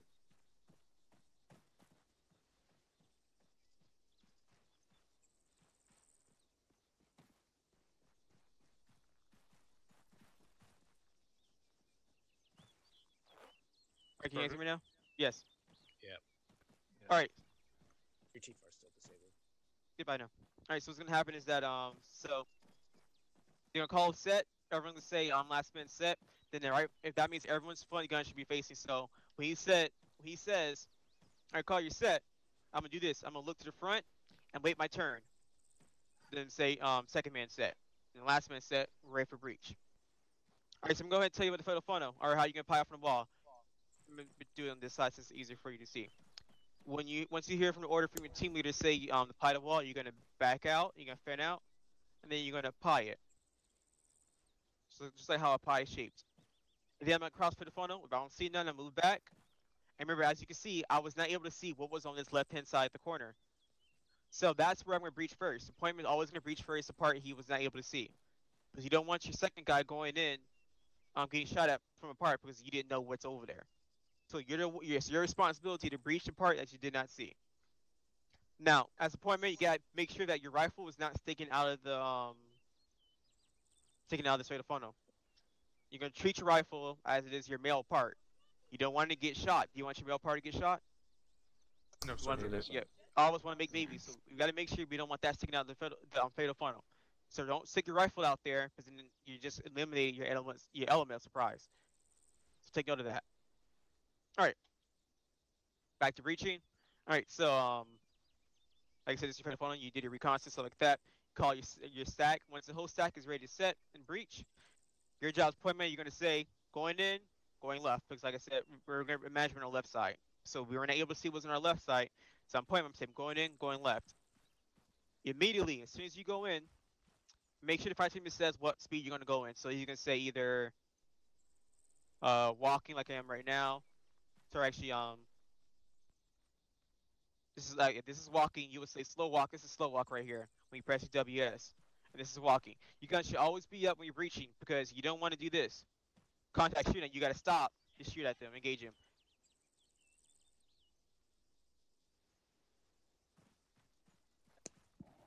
I gotta go in a few minutes because stuff that messed around, so I gotta do this quickly now. All right, so what's gonna happen is that you're gonna, like I said, you're gonna breach in like this. You make sure rifles are up. So you're gonna go in, you're gonna breach, and then you're not gonna stop. If you see contacts engaging, you're not gonna stop right here. Because the reason for that is that you're gonna start to get engaged, you're gonna get dropped, preventing your whole team from not being able to engage your contacts that you've seen. Including to that, your team can't get you back up or try to drag you, because now you're in the middle of the fatal funnel, and your teammates have to get into the middle of the fatal funnel to try to drag you out. So when you get engaged by contacts, do not stop. Just keep pushing in. So if you die, I'm not get die, but you get wounded right here, guess what? This allows your team to actually be able to breach the building to try to get you. All right, and then also I'm going to point out there is if you have a teammate down somewhere and you still got be engaged by contacts, please don't try to banish them while you're being engaged by contacts. Clear out the area first, then you can banish your friendlies. All right, so everyone go inside the building, go inside the compound so you can see I'm breaching the side. Then we'll end it there. So everyone call their stack. Say going in, going left. I'm going in, engaging the contacts I see, and then immediately put my attention to to that left corner. Make sure anything else is there. Once they're engaged or clear, I'm going to keep pushing up. There's nothing in that corner. I've already engaged whatever's in that corner. I'm going to immediately put my attention to the center of the room while I move to the corner. Second guy, he's going to say, going in, going right. He's going to go opposite of the guy in front of him is going. So he's going to say, going in, going right. Immediately put his attention to the corner of the room. And then when that's clear, he's going to put his attention to the front. And then goes to his corner. Yes, Reynolds. Yeah, when you had the one man go in, go left, you said that you were engaging targets and then going left. You mean he's just going left, right? Like he's not wasting time engaging targets to the 12. Yeah, like I said, what's going to happen is that if I see targets in front of me, I'm going to go in, pow, pow, pow, immediately put my attention to the left side. If that's clear, then I'm going to bring my attention right back to the center of the compound. Okay. Because what's going to happen is that, guess what? There's multiple guys behind me who's able to engage them. So do engage if you see them and then go left. You're not just going left and letting the 3 and 4 man engage to the 12 afterward. No, actually, I'm get out of the center. I want you to see what I'm saying. I'm gonna make this live. I'm show you what I meant. Everyone come out center. Yeah, just go out from center. All right, your earplugs are in, correct? Yep. So that if this target was this window right here, he's AFK, isn't he? Right. My game is done. All right, so if that contact was that window, I make sure my laser on because you're always gonna have your laser on. You're preaching. I'm gonna push in, and then put my attention to the front. Okay. But the reason why, you're always gonna be a full automatic. I couldn't go full automatic because I do not want to actually hit him by mistake. So I'm going full automatic. I might be shooting while I'm turning left. So you're gonna gauge the contact you see, and then bring your attention to the corner. That third guy, so second guy's gonna go to the corner. Third guy's gonna go back to the opposite side. He's gonna take center.